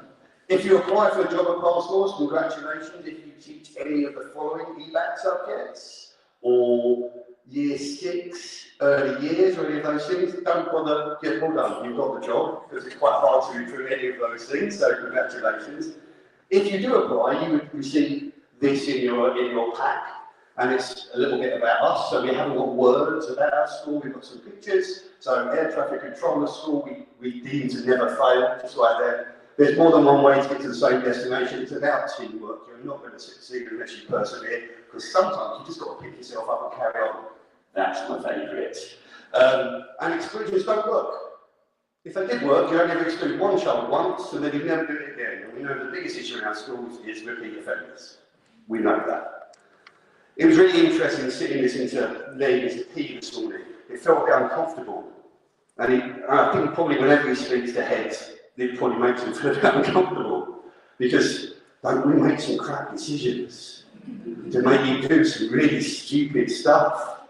The other thing that's really interesting as I look at you is, you don't look like my normal crowd. I've been doing this sort of thing for a long time, and normally the people sitting there look like me. They're white, male, pale and stale, generally. because it's head teachers and CEOs and people like that. We're all Gen X. Most of you here, I would guess, are millennials or very close to. You may even have some after that. I'm not going near you again. We may have some after that. And so what I want to talk to you about today is about curriculum, but I think it's about the golden thread of what curriculum is, what we need to make sure happens. And Flora's made it really clear, but one of the things that Lee spoke about this morning was the pressure you're in an Ofsted window. I call it the Ofsted cycle of courageousness. Depending on where you are in the 4 to 5 year cycle, depending on how you feel as a head teacher. I've got 3 of my schools that were Ofsted last year. In fact, 2 that were Ofsted last term. So their heads are having a lovely time. They're not putting a huge amount of stress and pressure on people. There's no extra double marking or anything like that, because they've got 4 years left. I've got a couple that are sort of due, but not quite. And they're just starting to worry about it. What they're really worried about is the new framework, because they're going to be expected under that one. And I've used this slide for a number of years, and the next slide's had to go. And it had to go because I thought it was funny, but it isn't. It was somebody standing on the edge of a cliff, because that's how it feels like when you're in the window, especially when you've got data that doesn't add up. And it made me ill when I was in that window, I'll be completely honest. I was sitting at my kitchen table until 2 in the morning regularly, trying to sprinkle glitter on data turds. It didn't work. It just didn't work. They were still turds, just covered in gold dust. And it made me ill. It made me not be very good at my job. It made me not be a very nice person, I don't think, to live with or to be around. And so, I'm not asking you to forgive your heads, but just bear it in mind that it might be a challenge. The final thing that Lee made me think, just before I crack on, is this sort of stuff that we've got around the side of the room, and I'm sorry I'm going to say this, we don't have phones in school anymore. There's not many secondary schools in the country that their children have access to devices during the day. So it's hard, the AI stuff. I hope it helps teachers, and it certainly helps my workload. There's some resources I'm going to give you later that are completely made by ChatGPT, but slight bit of tinkering. But there is a reality to this AI explosion. Is great, but I hope they start selling memberships to me that only work outside of school hours, because that's the only time my children have access to a phone. And so I want a cheaper subscription because it's non-term time only. This is what Ofsted said about our schools. Oh, my badge is falling off. This is what Ofsted said about our schools. So this is a word cloud of our Ofsted reports. Taken out a few of the boring words and things like that. But I'm quite happy with that as a representation of 3 schools. I'm quite happy with that. Learn and learning always going to be there, because Ofsted use that word a lot. Inclusive is lovely to be there. And so is the focus on staff. So I'm going to really quickly move on to what I'm supposed to be talking about, which is the fact that you are here as curriculum people. Are there any primary teachers here at all? Put your hands up, let me see you. Congratulations, that's amazing. It's amazing that you're here, but actually you should be the people leading it, because the secondaries need to learn from you where your children finish. Thank you. And I think for us, our 4 primary schools has been the biggest gift to the 2 secondary schools we've had. Because I can remember seeing my head of geography throw away 4 figurative references after I'd showed them the single word for geography at primary school, and they realised that they don't need to do that anymore, and we trust our primary colleagues to actually deliver subject knowledge, which often we don't, and we just reteach it and our children get bored. So thank you to the primaries here. Special AP, any special AP here? And that's a shame. And because there's somebody waiting. Brilliant. Thank you very much. I'll come back to that in a minute. So, why does you are now going to be the leaders of the future, the head teachers if you're not already one? You're going to be subject leaders, you're area leaders, whatever it might be, and you're going to design curriculum. And I just want to tell you why, whenever you're doing anything of that curriculum, in your classroom, in your department, in your school, inclusion has to be the golden thread that runs through it. So there is actually a legal obligation to include. There's several, in fact. 2010 Equality Act, read it. You can't not be inclusive without breaking the law. The Sending Code of Practice, read it. You can't be inclusive without breaking the law. The national curriculum, it's really clear. Those words are in it. What should be up there is Ofsted, because they have an obligation to make sure we're inclusive as well. But it seems that only matters if your results aren't good. If your results are brilliant, it doesn't matter about inclusion, you can forget that. So that's where it breaks down, sadly. There are others, 2014 Children's Act, there are lots of other things, but actually it's a legal responsibility to be inclusive, so please do that. There's obviously lots of educational rationale why it works. Okay? There's research out there, I'm not quoting it. If you can't use Google yet, ask a 12-year-old, they'll tell you. An inclusive curriculum improves engagement and motivation. It makes things relevant. It makes things relevant. And let's be honest, when I look at something and I can relate to it, it hits harder. They understand more. Hearing floor at all. Certainly hits home because I've been there. Engagement and motivation, relevancy. But actually, that's so vital for us. Perspective. Being able to think critically how somebody else may perceive the same bit of information. Well, that only works if you've got an inclusive curriculum that gives different perspectives. I wonder what it feels like to be a child of colour reading of Mice and Men and the role of crooks. It fits, I'll tell you what it does, it hits differently. And actually, we need to get those young people speaking to the white young people to get them to understand that perspective, because then they can write about it and they can think more deeply. Of course, after the summer that we had last year, social cohesion, we are part of that. We need to be. Your curriculum, what you do in your classroom is part of that.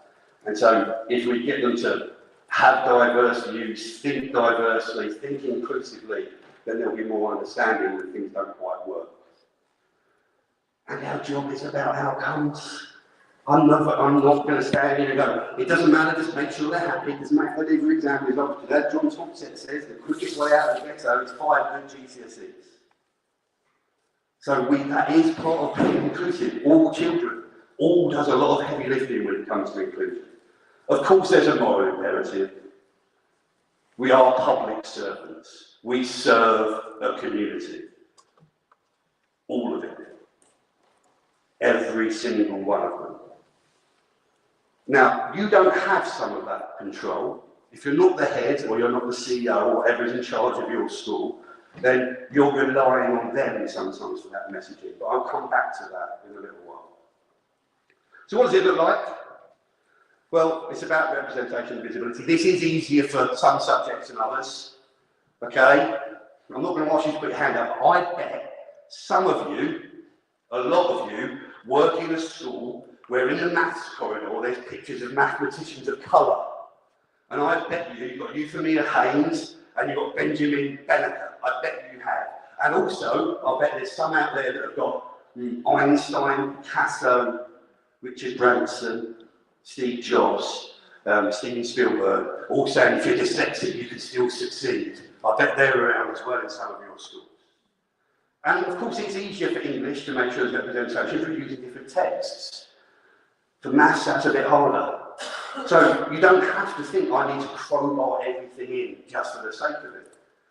But make sure you're at least thinking about it. This is the $1 million question. What is a reasonable adjustment? It's the $1 million question, because your head will potentially refuse somebody to the school because they say they can't meet their needs. And I would say, actually, I think you can, it's a reasonable adjustment. Because that's written in law, but it's not defined. So as a head of department, as a subject leader, are you going to define it? I think you should. If you've got a young person who learns in a certain way, I'm not talking about learning styles, I'm talking about the fact that you've got diverse learning needs. So I have a young man with locked-in syndrome. His learning needs are quite profound. We had a young man who was deaf, partially deaf and getting deafer, and could hardly see. But his family chose to send him to our school from the local community. So we managed that. We had staff grading their work before lessons. Eventually, his family said, We know he can get his learning even better met somewhere else, but thank you for trying. And that was important. Inclusion is not fluffy beanbags and comfortable chairs. It is not the easy choice, it's the hard choice. You have to make the hard choices with your curriculum. When Educating Essex was on, we had a few people online, I'm not going to say who they were, quite prominent people online, talking about how lax we were, how slack things were, and how children shouldn't behave like that. And I think they shouldn't behave like that, but they do. And so I invited all of them in. John Bald is one, Conservative Home contributor, languages teacher, you may have come across him. He wrote something fairly scathing. John, come in. Come in. Don't take your judgment based on 7 hours and 47 minutes out of 15,000 hours of footage shot, which is what he did. And he came in and guess what we saw? Well, quiet classrooms. Children sitting generally, not always, but generally in rows. And he saw teachers leading at the front of the classroom, because it's a school and that's what we see in most schools, let's be honest. Schools should be high support and high challenge. Young people with additional needs deserve the same curriculum as everybody else. They deserve the same outcomes as everybody else. They deserve the same endpoint as everybody else. But they're going to need you to scaffold their way to it. That's what inclusion is. High standards, but high support. Cultural responsibility often sits in the land of humanities.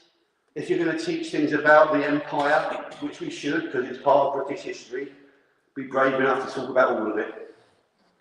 All of it, not just the bits that look nice. Not otherwise, what we end up like is J.D. Vance. If you've seen him recently, that's how we end up if we don't talk about the things that we've done. You know, we benefited from, but other people paid the price.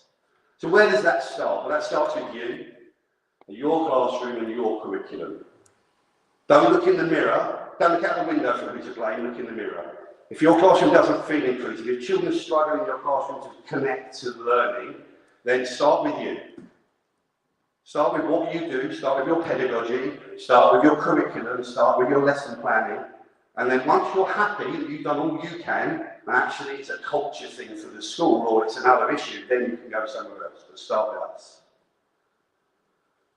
It is about leadership of the school. It is about messaging. If your school is the school that sells itself as the academic school, if yours is a school that puts up some text at open evening and says if your child can't read this, don't send them here, then find a new school. That would be my advice, because you're not a public servant, you're a selected servant. And if you want to work in such schools, that's fine. I worked in a fee-paying private school for 3 years. Loved it, the kids were brilliant. And for some of those young people, life was a challenge. Because if your dad's missing because they're in prison, or your dad's missing because he's at a business trip, your dad's still missing.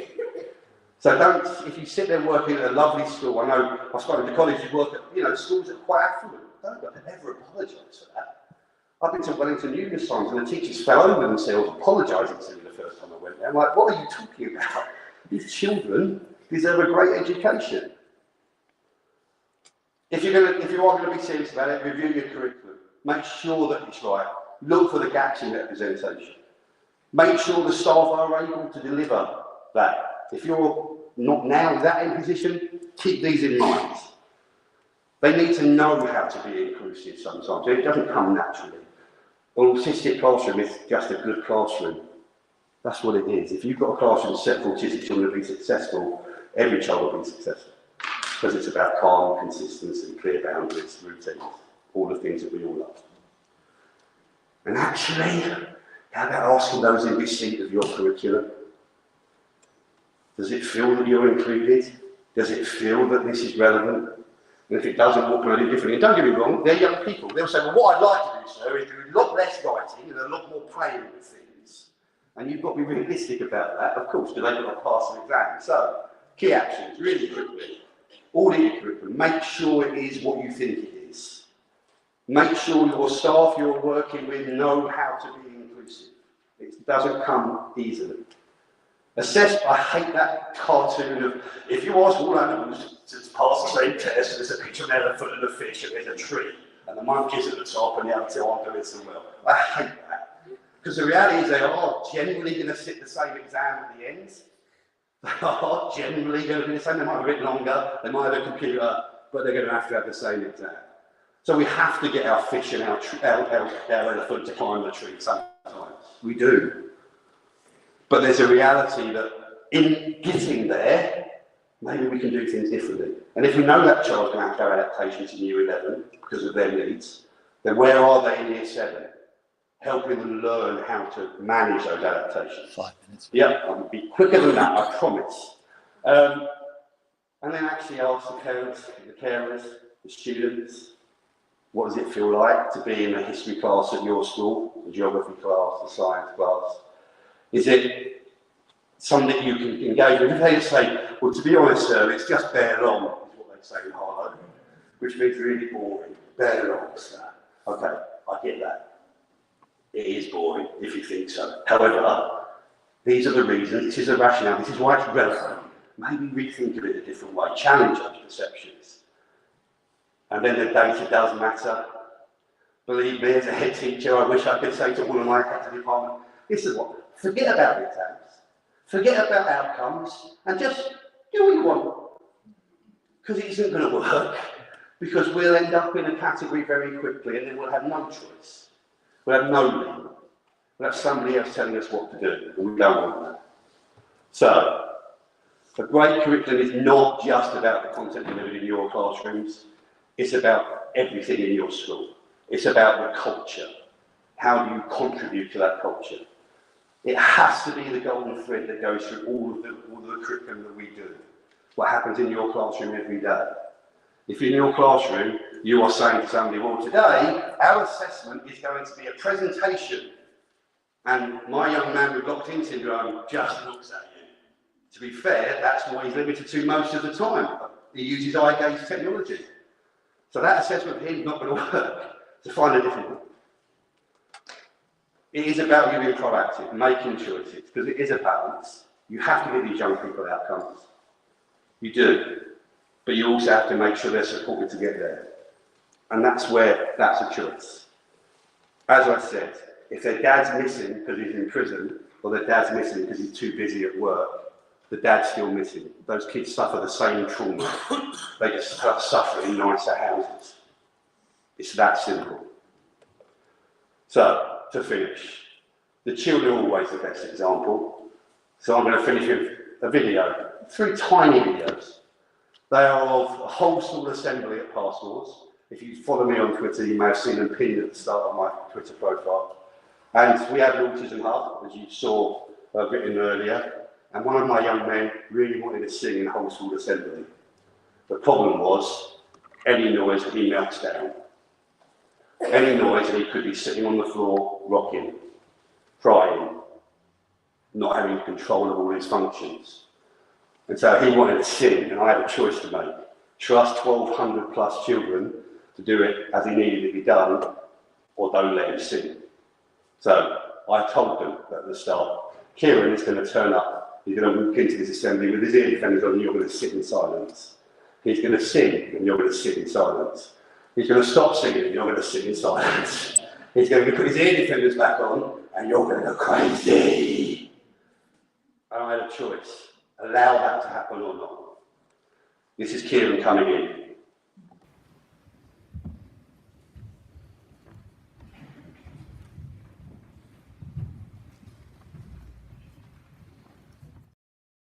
Performance.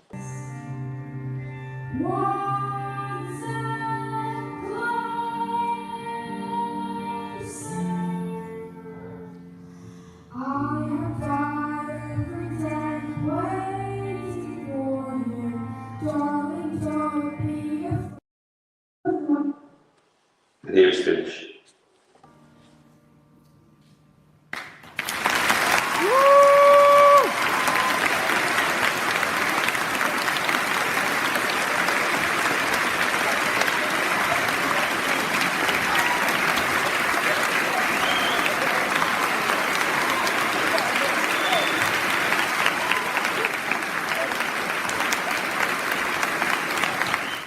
I love him every day, and I cry most days. I blame Dad, thank you, Dad. Remember, you're in control of your classroom. Use the systems and the processes your school have got set up to help you make your classroom the best it can be. Make sure you use the centralised attentions, there's no judgment. Make sure you use the on-call, there's no judgment. Make sure you use them because that makes your classroom better places for all children. That note was left by my predecessor next to my computer when he left. He said, remember Vic, you make the weather. And I said, what does that mean? He said, if you laugh, they laugh, you cry, they cry, you shout, they shout. Be what you want them to be. Make sure your curriculum is what you want them to actually see and what you think it is. Thank you.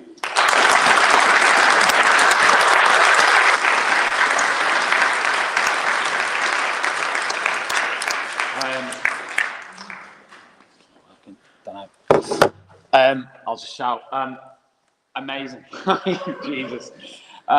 So yeah, what we're going to do now, just before everyone leaves, just a couple of tiny bits. The first thing is obviously to thank the entire Teachers Talk Radio team who have been here today. I've written down as many names as I could just quickly. Emily, Claire, Zara, Becky, Nathan, Annalise, Sophie, David, Toby, Brent, Adam, Kyle, BJS, Molly, David Brown, Darren Lester. There's a ton of other people on the list who I could have named as well who've helped make this event happen, who've been part of it. And this event wouldn't happen without those people coming down here, hosting in the Strands, helping out with one thing or another. So huge, massive round of applause for them.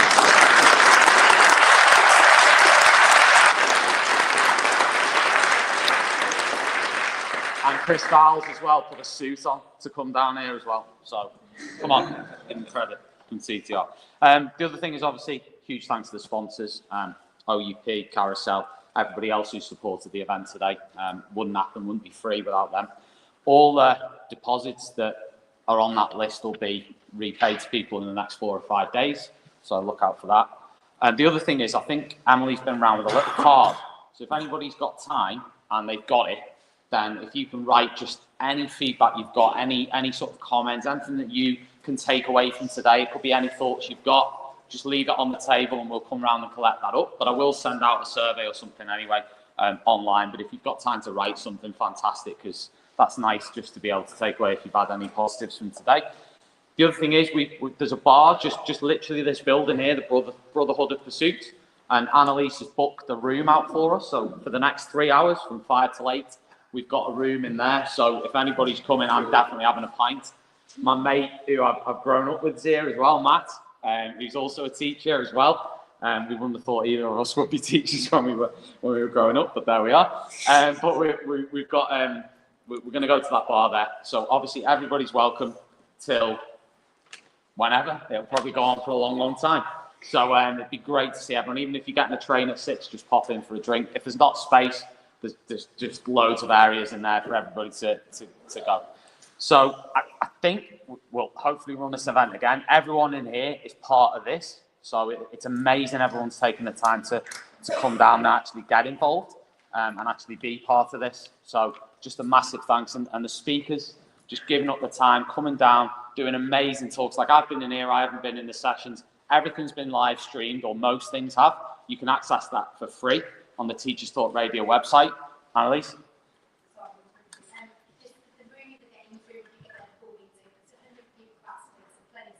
Games room, 100 people capacity. And yeah, so as I was saying, the live streams will be available, so share it with your department. There's a tab on the website that says TTR Connect Online.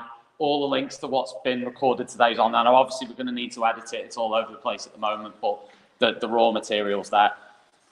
I think have I missed anything from anybody? Does anyone want to shout anything? I think that's it. Obviously, people for the raffle, that's great.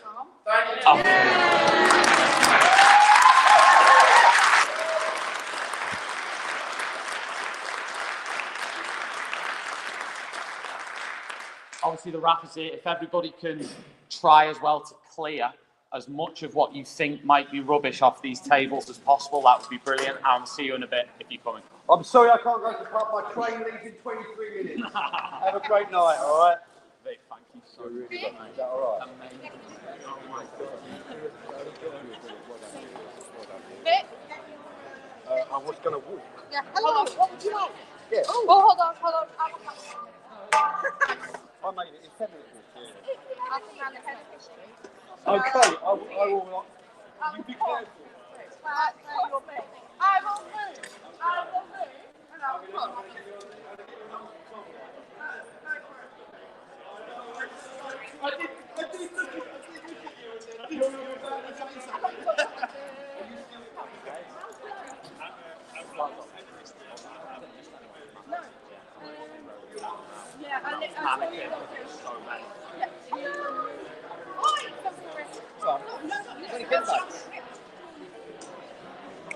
Try and go to the reception and see if they can like bring us in.